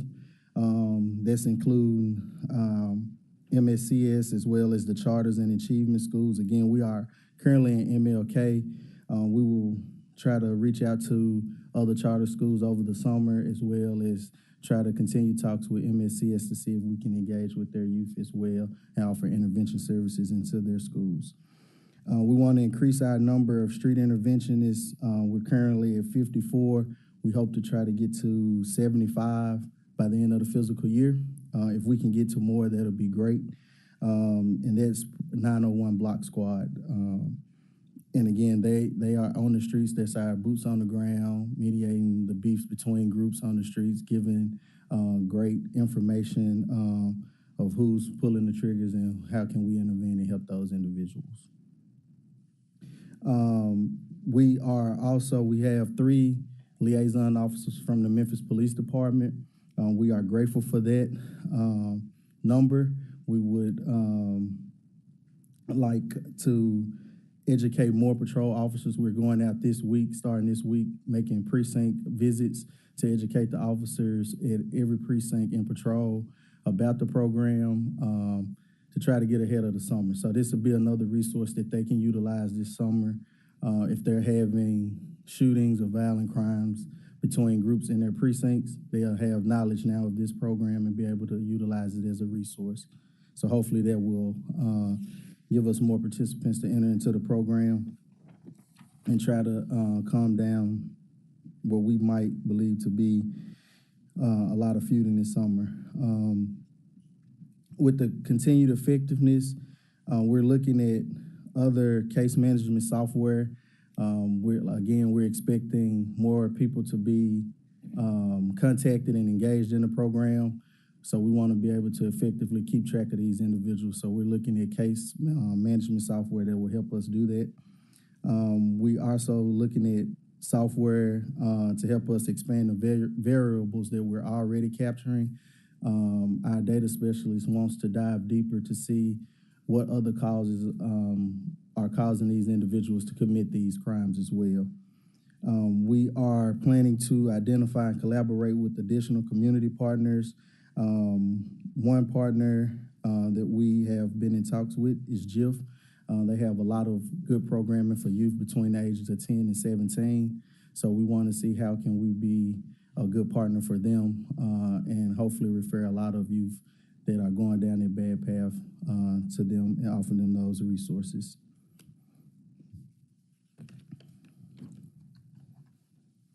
Any questions? We have Warren, Swearingen, Washington, and Johnson. I'm looking at your budget, Ms. Johnson, and it looks like it's flat.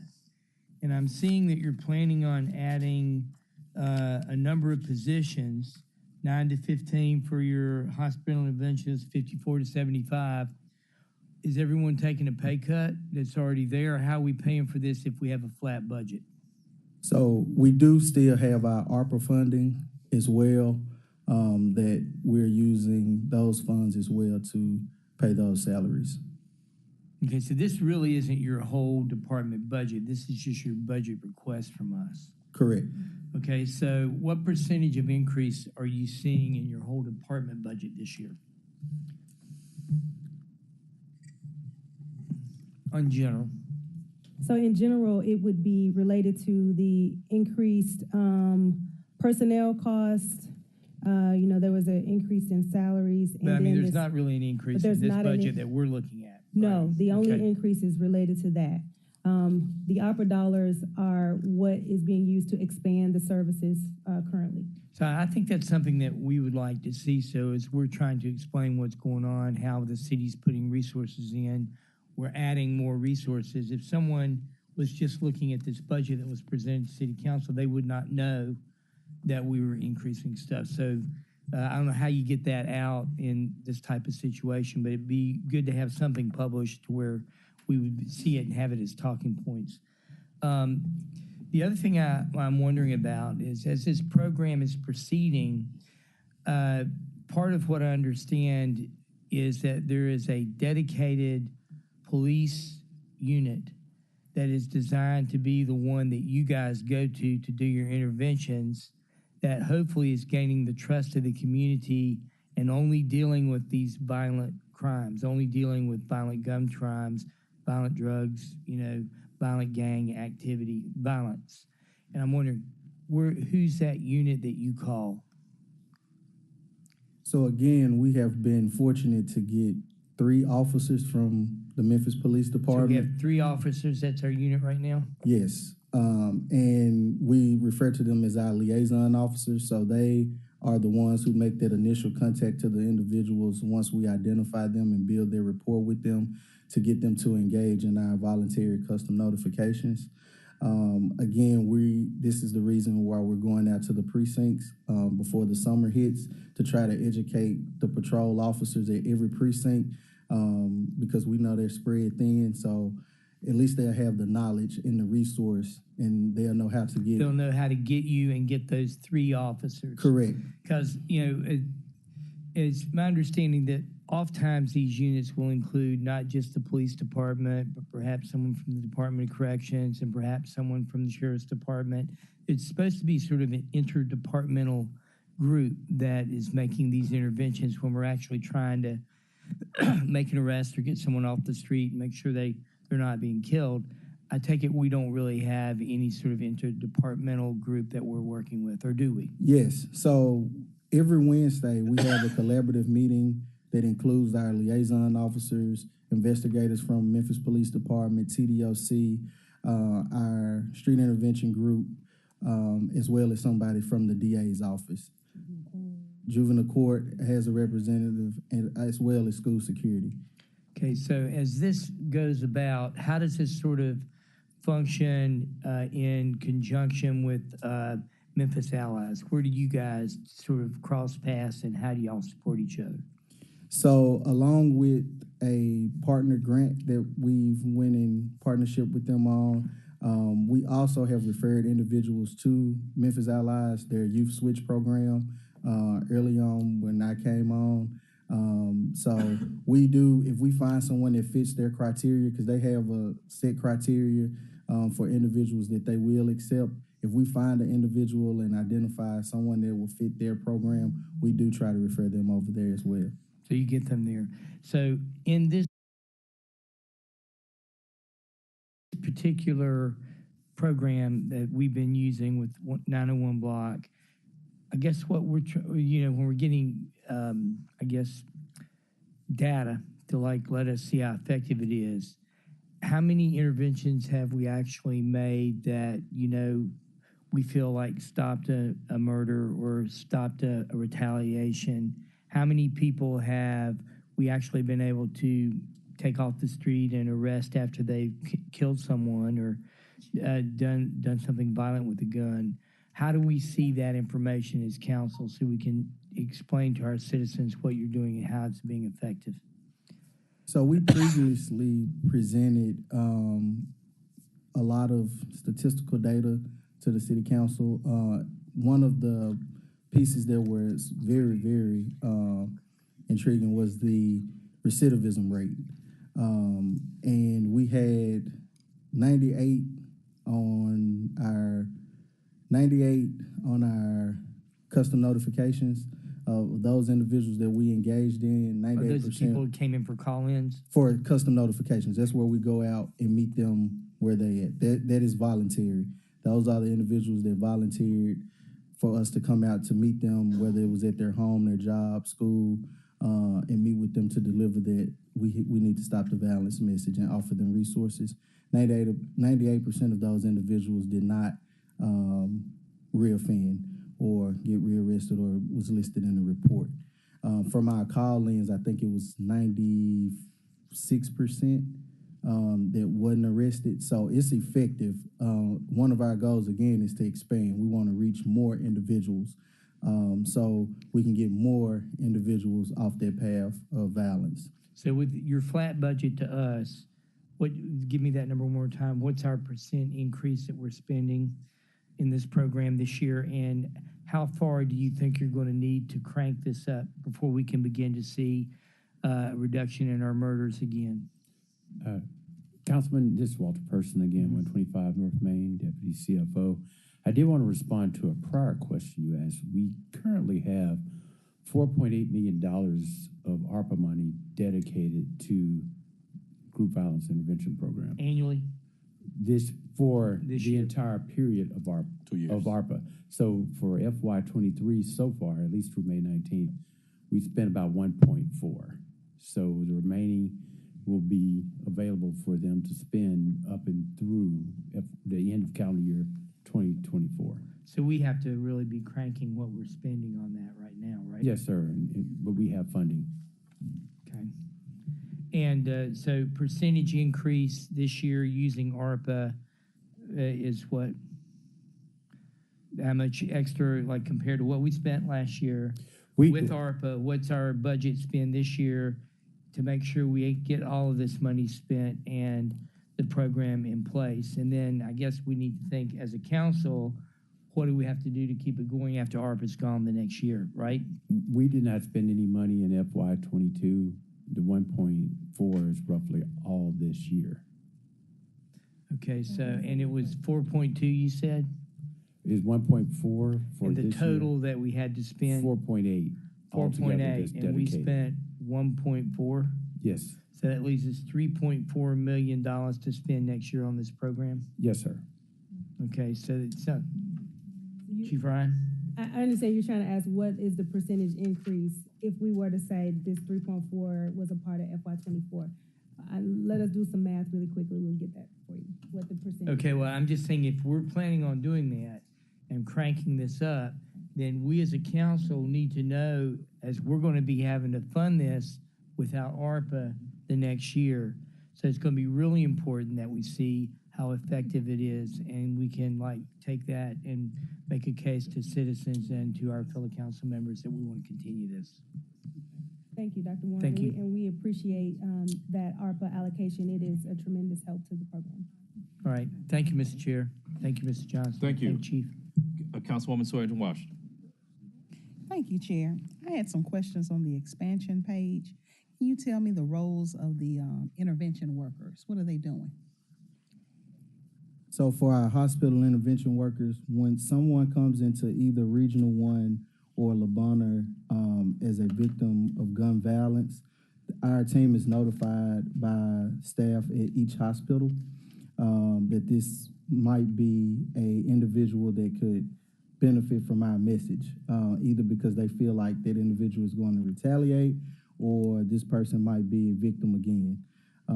So our intervention workers come in after they're invited in and speak with that individual to see what type of services do they need, whether it's mentorship, maybe they are trying to get out of their life and they can't because they're getting threatened by gang members. So they try to intervene and see what they can do to get that individual the help that they need so they won't either be a victim or a perpetrator of gun violence again. Is that the same with the deployment in the hospitals as well? Yes. Okay. That's all. Thank you. Councilwoman Johnson, followed by Logan. Thank you. My question is, and I'm sure this must be a simple answer, and this is gonna have to probably go to finance. Why are we not using all the ARPA funds to finance this division, this operation right now? So my understanding of the allocation for ARPA was to expand it. So it was, there was an allocation for FY23 and an allocation for 24. I think I have that right. And that was to build upon the program so we could do more work. Okay, but we're not spending it. We're up against 24 coming up. So why would we not just use all the funds this year? So the funds for the ARPA funds for next year will be used as a part of FY24. The spend that you received just a moment ago was from March. I'll be happy to get an updated spend of what that looks like. And but the goal is to spend all of the dollars allocated FY24, not only what we have in our general fund, but also what we have in the ARPA funding. Okay. I'd like to see that and probably what your projections are to spend the funding, because that's a lot sitting there at the rate we're going. Everybody's having employment problems, so I want to see how we're going to deal with that. Okay, miscellaneous professional services. I need a breakdown on that. Please help me understand where is that money going to. I think Chief Ryan mentioned it, but that's a lot of money. Where is it going to? So we have two coordinators, our outreach and support coordinator as well as our intervention coordinator. Their salaries are paid out of miscellaneous, as well as our hospital intervention workers' salaries. And their salaries are paid through NEMARC, and it comes out of that as well. So a bulk of that is the salaries of the 9 intervention workers that we currently have in the hospital, as well as our 2 coordinators. Okay, and that's what mainly is professional services? So how many people is that getting paid $1,600,000? So you have 2 coordinators, 11 total. Share, help me with that one. No, that does not include part-timers, does it? No.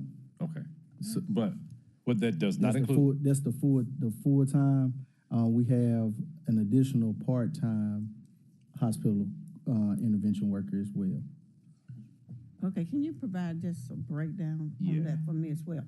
Now, I see you only giving $5,000 for seminars, training, and education. That's where I think you probably definitely need more money. Because, I mean, training is so important in that situation. Yes. And it needs to be increased. So also in the professional services, our training that we get from our national advisor, NNSC, their funds come out of that as well. Okay. A greater breakdown, Ms. Ryan, would be helpful. Yeah. That's it, Chair. Thank you. Thank you. Thank you. Councilwoman Logan. Thank you, Chair. I have some questions for the intervention specialist. Well, 901 Black, if I could, and you. Seeing where we are right now, we're headed into the summer and all of the chatter that's out in the community. I see 75 as the goal for, what was that? Yeah, increased street interventionists. Is 901 block considered a street interventionist? So instead of having 54, we're going to go to 75. 75 street interventionists, is that going to be enough based on what you're anticipating for the summer months?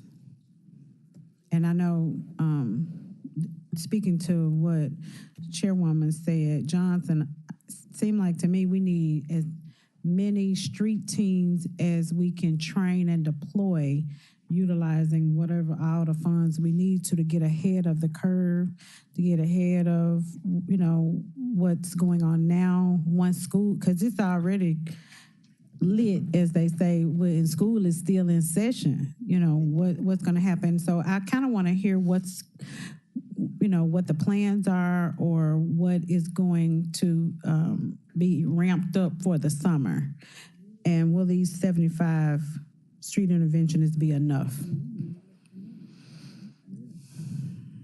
I'm very familiar with the work that 901 Block does, so I want to make certain that we are, shoring up the street team, because that's really who's doing the work and touching the people and seeing what's going on and preparing for intervention, that type of thing. And we did mention, if I may, Chair, community centers needing some assistance. Community centers needing assistance. So this may be a way to get some help at those community centers that we've been looking for. If we could just get an update on that.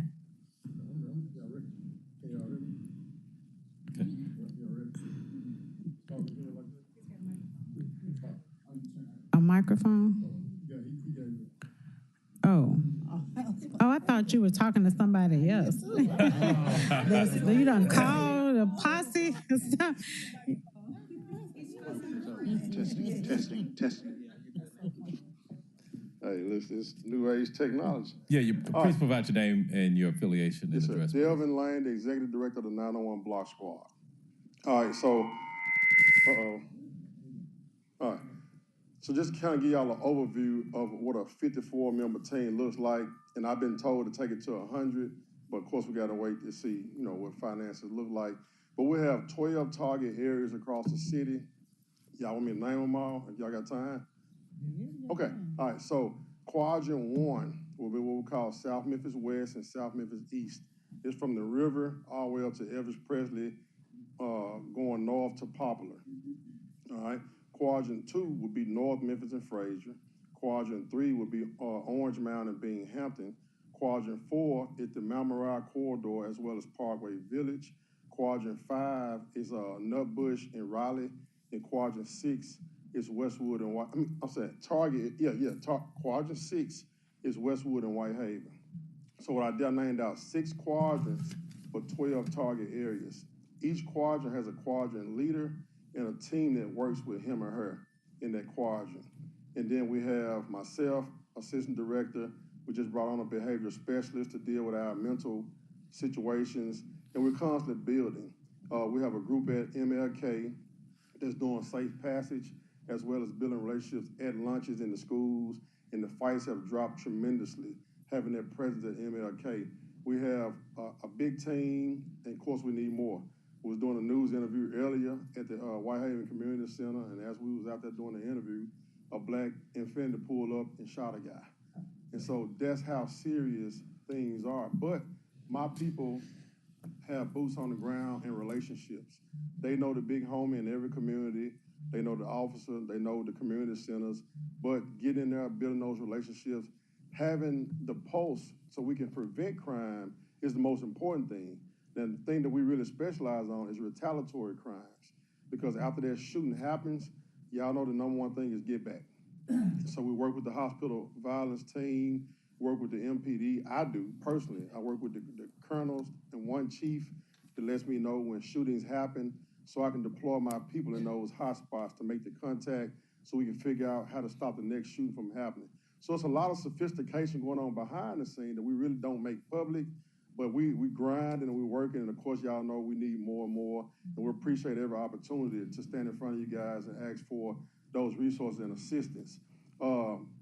We train. So I'm taking my quad leaders to LA next week, and we're gonna hook up with the Grape Street Crip guys, with the Bloods, because they do programs too in the basement of churches. So we go in and we watch and we see how they stop beefs, how the community responds to them, because we want to take advantage of those best practices and bring them back to Memphis, so we can continue to saturate our communities with love, so kids can play a game of basketball without killing each other, stuff like that. So sorry about talking so long. So the 75, is that going to be enough to do what we need to do for this summer beyond? We would definitely appreciate it. We know it's never enough, but we'll take that 75 and we'll get in more cracks and more crevices and figure out how to build relationships so we can stop. What would do the job? I'm asking. I hear you say we'll take it, right? But what I'm asking is, what would be ideal? Yeah. So we did an analysis across the whole city. It's going to be about between 175 and 200 people, but we can get rid of some of those numbers by collaborating with those organizations that we know doing the work. So when you collaborate, are you all responsible for funding them or paying them as well? No, ma'am. We actually try to collaborate with people that's already got some sustainability resources in place. Yes, ma'am. Okay. So that $1 million that we just talked about, that covers all of what you just said, the people and the trips, and is that where that goes? No. So how we do that, because we're a city vendor, I go out and try to raise funds for things on that side. I appreciate the city funding what we have now. And so, no, to answer your question, no, that won't take care of that. But the city has blessed us with a facility, so that takes away the rent that we was paying $1,600 a month on. We don't have to pay that anymore. And so we won't sit here and complain, because there's a lot of good things going on. So we want to be appreciative. But if you want to cover this whole city, it's going to take about 200 boots on the ground to do it, but with some organization and, most importantly, some accountability. So you're saying right now you all are targeting 75, but you say it's going to take about 200 to actually do what needs to be done? Just from what we did, the analysis on, yes, ma'am. Okay, so we are, and like you said, somebody, while you were on the news, they just pulled up and shot somebody, and it's just stuff going on all over, not just the shooting, but you know, we're gonna have to look at the car theft, yes, all yes. I don't know if you all have seen the video of the people being thrown out the car from doing 100 miles an hour on Jackson. Just sit on Riverdale for 5 minutes. That's a speed race. Yeah. So if we have the $4 million left, and we're only targeting 75, and we need 200. So are you saying that you have to go fundraise as 901 Block for your organization, and then we partner with them? But because they actually do you all have people that are employed by GVIB to do intervention, or all of your street intervention is in other nonprofits? So 901 Block is our contracted street intervention team. So if we didn't have 901 Block, who would be doing the street intervention?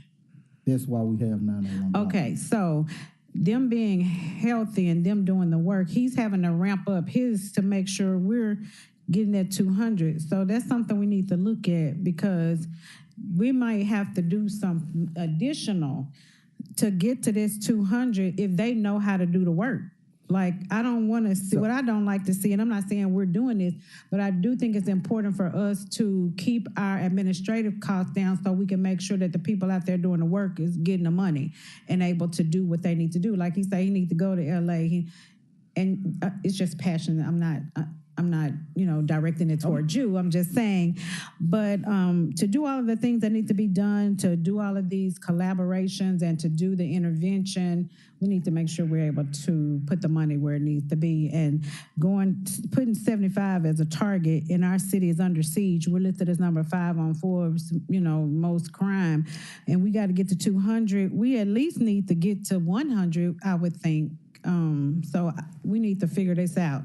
because that's, even with the 100, that's just a half. And they're going after the kids are getting younger and younger. They're recruiting, they're multiplying in recruiting, and we just inching on to this 75 from 54, trying to get to 200. We're gonna have to jump over to this 100 or 150 or something to make sure it happens this summer, because there was the guys just sitting eating out at on Harvard Town, sitting eating. It was a lot of stuff involved, I know, but just bam, bam, bam. So it's all over the city. I really want us to have a sense of urgency, and I'm not saying you don't, but going from 75 to 200, I mean, going from 54 to 75, and we need 200, we need to rethink that, in my opinion. All right, thank you. I'm glad to know that we have the system in place, so we just need to shore it up right now. All right, thank you, Chair. Thank you. Councilman Warren, followed by Johnson. My question is, do we have to know what the R0 is for each shooting? So if we have one shooting, how many shootings does that shooting without intervention normally cause? Okay, and how would we find that out? Because in my mind, we've got this program and we introduced it. And the first year we introduced it, we actually saw a drop in murder. Okay, but the next year we've seen an increase in murder. And I'm looking at the way this is working. It's looking like an epidemic where you've got an R0 where it's an R0 of 1.2, where every shooting begets 2 more or 3 more shootings, and you start to see exponential growth. And I'm wondering if what we're dealing with is an exponential growth problem, and how do we get someone to come in and look at this and give us that information? I don't have the answer, but I'm scared that that's what we may be looking at here, and why, even though we've got this on the ground and we're intervening, it seems like we're treading water, and now we're going back downstream.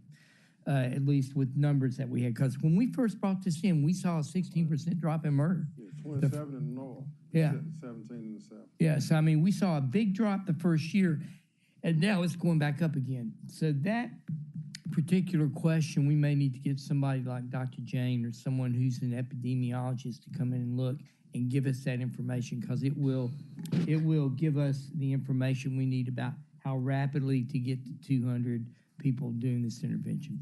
Thank you. Thank you, Mr. Chair. Thank you. Councilwoman Johnson. Thank you, Chair. I'm with Councilwoman Logan. We need to have as many people out there working, trying to address the issue. If given the funding, are you able to find the manpower that you need to do the job? We have a stack of resumes. Yes, ma'am. What we do, we vet communities. Okay. And we wait on opportunities to find those girls and guys that we know can and will get trained up to do the work. Yes, ma'am, we can fill the spots. So we just need to know how much that's going to cost. I would like for us to, as a GVIP organization, to have some conversations about what's the strategic way forward. There are a number of inputs into this issue. We're not the only input into it. We've got some practices in the courtrooms and some practices at juvenile court and other places that we're trying to work with to help us as well. And also with the new partnerships bringing on GVIP. So there's a diversity of things that we want to bring to the table to help impact it. So I would love to be able to come back and have more conversation about it with exploring that. Thank you. On the average, how much does it cost for one person? Can I anticipate? We're looking at bringing on more people on board. Well, we start out, we got full-time and part-time. So we start every full-time person, not every, but most of them around 28 to 33,000. And then the part-time. That's enough. Okay, then the part-time, $15 an hour for 25 hours a week. On my wish list, I want $300,000 to address Block 901. Anybody want to add? Well, but what I was looking at, Ms. Johnson, is that out of ARPA, we allocated 4.8. That may be where it comes from. And I think that we had spent 1.4. If we had split it down the middle, we would have spent 2.4 in each of the fiscal years, all things being equal. They certainly may not be. I'm just worried But it about- seems like that there could be funds from an ARPA standpoint, unspent ARPA funds, and we hadn't received that full presentation of what will be GVIP funding from all sources. Right. It seems like it. I'm in agreement. It seems like it's probably in there, but were you able to hear that, Ms. Ryan? Yes, sir. Okay. There may be some opportunity in ARPA. Yeah, I think you're making an excellent point. I would love for us to have more conversation and for you, Councilwoman Johnson, just what you're asking for. I would love for us to have a chance to talk about it and see if the availability is in ARPA for us to take more advantage. Well, but if we allocated 4.8, we spent something. Was it 1.4? 1.4 as of March. Right. So Right. okay. So there's been some more spending. That's all I want. Gotcha. Okay. Okay. Right. Okay. Yeah. If you could bring that back to us, because that's still, as of March, we're still talking about another quarter. I'm not saying that it's not there. Gotcha. I just would love to Understand. just to do a check-in, and then we'll be happy to circle back. Yeah, we'll be happy to circle back. Okay. Councilwoman Logan, followed by Warren. I was just gonna say, I'd like to see them at least have 100, move that 75 up to 100, so whatever that needs to be, because that's only halfway. Well, so whatever I think where we are now, she'll bring it back, because what it sounds like, there may be some available funds to fund at whatever level. But I think that part of that presentation will be, I think a good part of that presentation is, how much do we have left? And then what we have left, can that take us from 75 to 100? And if not, but we need to get to the 100, so if not, we got to figure out that, because 75 and we need 200, that's way below. And I assure you that this summer we're going to be looking at each other crazy because we did not get to that at least halfway point of people on the ground. So, that's something I really want us to take serious. So when they come back, I'm sure they haven't spent in those few months $4 million. So no, 3.4. $3.4 million. So I would just like to see us at least reach for at least half. Chair, Mayor, Yes, ma'am. Councilwoman Logan, I asked for 300,000. That would get to that. Okay. Close to. But colleagues, what I just did, We're just estimating. as a He has quarter, to be able to find the people right? and everything. So as of the quarter, well, another way to look at it, the 2 fiscal years that we had for ARPA, 2.4, 2.4. Now through March of this year, of the first year's 2.4, we spent 1.4. We got $1 million left. Theoretically, based upon the presentation, we don't have all the information before us. We got $1 million left. If we take 33,000 times 25 individuals, that's 825,000. So theoretically, we could have, we don't have the presentation, theoretically, we could have in unspent funds the amount available funds to get us to that 25 that we're talking about based upon ARPA funds. So we'll wait on the presentation. If we don't see it there, then that's where the wish list comes in, Ms. Johnson. Yeah, because that's closer to 3 million we need them. You're Wait. right. Yeah. For another 100 people at 33. Oh, to get them up, right, to get them up there, yes. I don't think she's talking about out of the wish list since she said that the money's left. We're saying if the money is left, get it out of there first, right? Right, that's what okay, yeah, Yes. that's what you're saying. Yeah, Me too. Right. So change that 300 to 3 million. 3 million. Yes, sir. Well, but I think first, because. We're going to wait. Well, to see where the no, money because one is. thing, how we have to separate it, That's fine. our wish list is general fund. Yeah. Well, we'll separate that when we Yeah, get to it. yeah, our wish list is general We fund. may have more aqua money walking around Exactly, that we don't know. right, we very well could. Very The well last could. thing I wanted to say was about what Dr. Warren said. One thing I want us to remember that when you talked about bringing them in for the study, the person, Dr. James. yes. Well, there was a couple that came in and did the Deloitte, I get Deloitte for the police department. They did a study, and they came and shared that with us, and they said that the number one indicator of crime was poverty. And so I want us to make sure that we remember that too, because a lot of what's going on out here too, people are living in poverty and don't have the other ways or don't see any other means but what they're doing. So to your point, Chairman, always talking about, the wages and the tax rate and all those things, if we continue down the same road, we're going to get the same results. And, these children, we just heard the report come out about the third grade reading. And, there are a lot of indicators that we need to be watching that will show us where we're going to be. And if we don't do anything about those, particularly poverty, particularly the literacy rate, and those opportunities for our youth, the things that, if they don't have anything to do in the city, if we don't find private companies to come and bring activities or opportunities, those are going to be fighting against us, and we'll continue to have to be doing intervention because we don't have preventative things in place that are addressing those areas too. So we really have to, it's multifaceted, and those indicators need to be addressed as well. And that's part of the software to try to enhance the data that we're getting.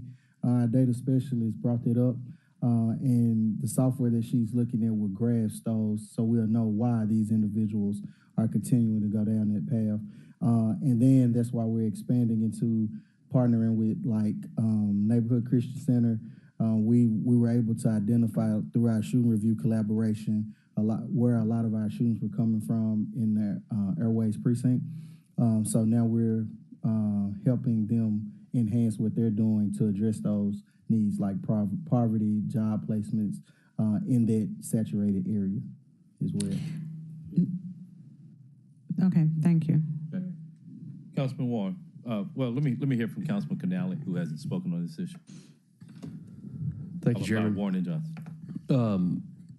I agree that we need more funding. My hesitation is, or any of these organizations that we're giving money to and potentially more money to, from 901 Block Squad, Memphis Allies, GIF, do they talk to each other? Because if we can't measure what kind of outcome we're getting, we could throw all the money in the world at it. But unless we can see that where it's working best so that we can position our money best, I don't know that just increasing, throwing money here and throwing money there, I don't know that that's necessarily the answer, especially if these organizations don't have any communication with each other, and there could be potential overlap in some areas and underserved in other areas. So I'd like to hear from all of them and see, and also some real data on people served and potentially crimes that were averted because of the work that's being done. Thank you, Chairman. Thank you, Councilman Warren. I think you guys all recall that I've been saying we need to start thinking about this like a pandemic and an epidemic. And tonight I heard Mr. Johnson bring a suggestion. It's in his graph about organization, this executive board. I've been calling for and wanting to see us get a group violence task force, okay, where everyone who's involved in this is coming. And if you remember who he was describing on that executive board, this is the organization that, has the potential to do what I'm talking about coordinating the things, talking to each other like Councilman Canale's talking about, and making sure that we've got everyone at the same table rowing in the same direction, which is what we're going to have to do. We've got so many natural silos based on laws and things that we've got going on that unless we have a highly functioning executive board here that's pulling all this together, it won't function. So, I really think that we've got to get that functioning rapidly. That's what I'm talking about. This executive board is the violent crime task force based on how this has to function. So we would like to know when that's going to be up and running. And, hopefully they will be reporting to the public and we'll be able to see how much more effective this will be once that's a functioning entity. Because that's the one thing I think we're missing right now. Thank you. Councilwoman Logan. One thing too, I know that's a great point that Canali made. The only thing is, a lot of times organizations like that just do the work and that have the relationships and the trust and are in the neighborhoods, they are not heavy on the administrative side. They may not have had the data, but through them working with your teams and the ones that you work with, there should be data there. They should be able to, there should be metrics there. They should be reporting to you all, and you all are keeping the data, which can inform us, because that's, to me, why we have GVIB is, have a holistic, comprehensive plan forward in this area, because as Dr. Warren said, there are a number of organizations, nonprofits that are out here doing the work, but we want those that are proven and that are measuring what they're doing. So I would hope that you all are keeping those metrics while they're out doing the work as well. Yeah, so as we work with GVIB, we do share data with them when they ask for it. We have a complete infrastructure. We use the CoActionNet database system for plugging in crime responses, shooters like diverted, all that stuff. The number of kids, number of touches, the number of times we're at the school and the community. So that stuff is available. A lot of things that y'all ask, I would love to, with the permission of the city, to have that meeting with you guys, like off the record, because a lot of things we do. Well, not off the record, but outside of here, because we're outside of here. I'm sorry yeah. about that. Because a lot of things we do can't really be talked about here because it's so sensitive. Yeah. And we want to maintain our, identity in the community where we won't get shot or killed, like guys in Baltimore have done and Chicago have done. There's a lot going on that's really, really sensitive that y'all just don't see and can't see, but we do share that with the city. Well, thank you for the presentation. Thank you.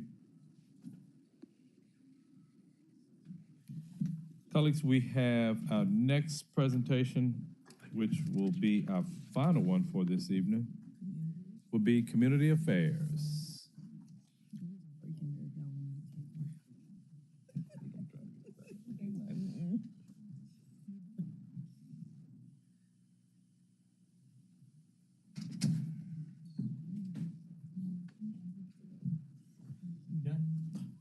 Yeah, with GVIB. We have Community Affairs being the final one for the evening.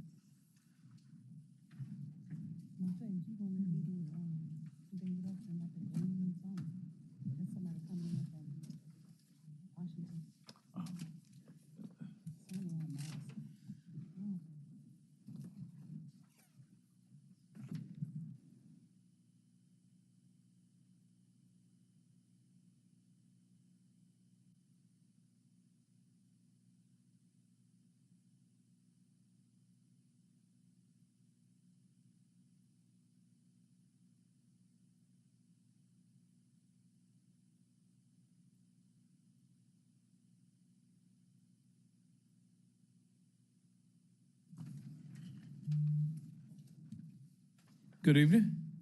Good evening. Welcome. Thank you. After the introductions, you can begin your presentation.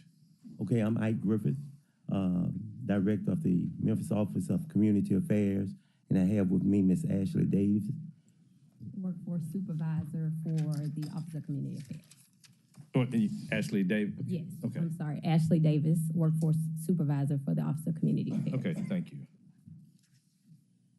Shandell Ryan, Chief Operating Officer, So I will walk through the presentation, and then, any questions you have, Mr. Griffith or Ms. Davis will be able to respond to those. So turning to slide 3. In general, the budget for this office, and this is Community Affairs, which is a service center that's a part of the executive division. So as a part of their budget, the ask for FY24 is $7.2 million. The increase you see mostly is in the personnel services line, and we'll talk more about that on the upcoming slide. So if you look at slide 5, that is a additional picture of. Yeah. Am I wrong? You said 7.2. What did I say? 7.2 versus 1.7. 1.7. Yes. Did I say 7.2? Yes, ma'am. I gave them an increase. Sorry about that. I apologize. I'm so sorry about that. So $1.7 million. And that's an increase of about 3.1% overall. And the bulk of that is in the personnel services, and we'll talk about why. So if you would skip to slide 6.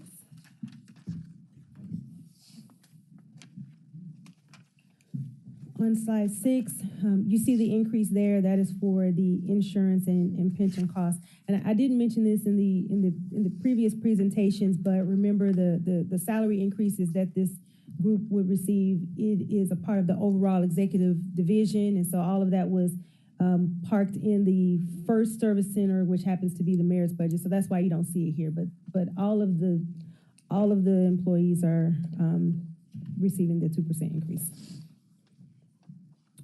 So looking at slide 8, they have a complement of 10 with 2 vacancies. On slide 10, that is a breakdown of their major M&S expenditures. That total is about $195,000. For miscellaneous professional services, that makes up about 35% of their budget. They are located at, what's the address? 9555 Bill Street. So they have utility costs and security and janitorial services, and all of those are reflected there, with the bulk of it being with the miscellaneous professional services. And I will turn it over to Director Griffith and Ms. Davis to speak more specifics about what the M&S spend is used for. Before you do, so hearing and seeing you for community services, Ms. Griffith, I associate youth services, so or community affairs. So I need some reconciliation and explanation of what the responsibilities are. Thank you. Unfortunately, I've only identified you with children. Yeah. Thank you for that. So as you know, that we had a transition with Mr. Moody from the department. And so Mr. Griffith has taken over some of the responsibilities. Community affairs is a part of it. So the R3 program, manhood, WOWs were a part of that. Also, Mr. Moody was doing OBDC, which was transitioned over to Deputy Chief Adams. So we sort of broke the department up a bit and reallocated some of the functions. So he's graciously accepted the call to step up and help us with these programs as well. And Ms. Davis, I will let her tell a little bit about herself, but she has stepped up as well to help support the organization. We had another transition that just happened, and that's where she joins the team under. Okay. This is, after I'm gone, what I think would be helpful in ask when I'm off the council. When I'm off the council, what would be helpful? Transitional roles like this and different assignments, really from a director, maybe a level below there, because particularly those that we interact with. Those type of changes would be helpful when those reassignments come up.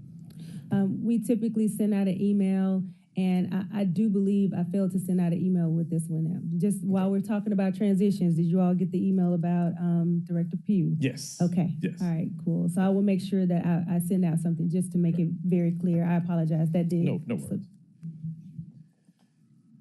Apparently we all did get. Ball's in your court. Okay. I just turn it over to Ms. Davis. You know, just getting in this position is still a little learning curve, but we're getting there. Okay. Okay, so with our miscellaneous information. If you could just turn the mic towards you, so think, sorry. no problem, Ms. Davis. With the miscellaneous and line, a lot of that, it is 10 of us. However, we are with the R3 program is also housed at 555, which is our youth program. So most of our miscellaneous materials and supplies are spent with that in mind. There's 10 of us plus 5 additional people that are paid through opera funds. And so most of that is supplies, coffee, things that we need for a program participant, paper, pens, T-shirts, things of that nature for the actual program. And so that's most of it.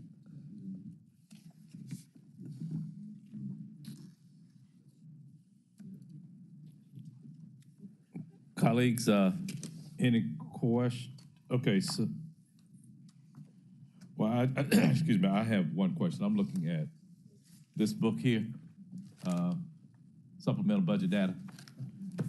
But, so legal level S100-800, which is on page 32 of 81 under executive.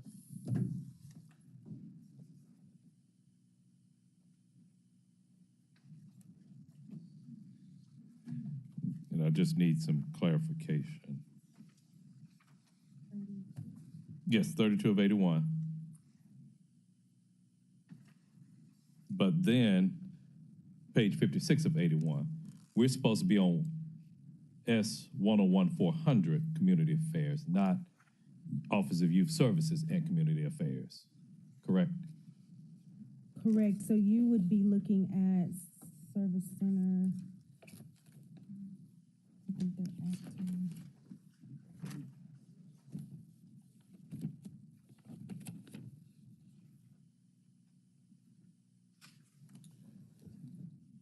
S10-1400.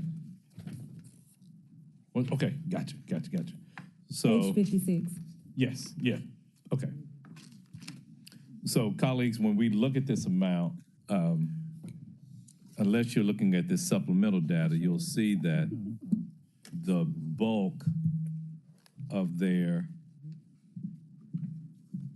well, a bulk, a significant part of their budget actually is the the MIFA general assistance. Is that correct? Okay. So. Yes, remember yesterday when we were talking about MIFA, this is where we have those dollars parked in the community services budget. Like I say, okay, I'll just say it again. When I'm off the council, y'all gonna have to go back to the way that the budgets were presented, because this 30,000 level that we're getting this year is not instructive and not giving us all the information that we need. Colleagues, any questions on this part? So if we look at the big budget, and 600,000 of it is going to MIFA, so that tells us a lot, but we had to go to here to look at that. Yeah. Walter Person again, 125 North Main. Just want to confirm, Chairman, you would like to see the 5-year trend at the individual, basically the service center level, or attached to the budget presentations? Right. Okay. Okay. Thank you. And look, Ms. Owens can tell you, I got copies in my office that can show you. I just want to confirm. Thank you very much. What year do you want? What year do you want? Colleague, any other questions for community affairs? Seeing none, thank you, Ms. Davis. Thank you, Ms. Griffin. Thank you.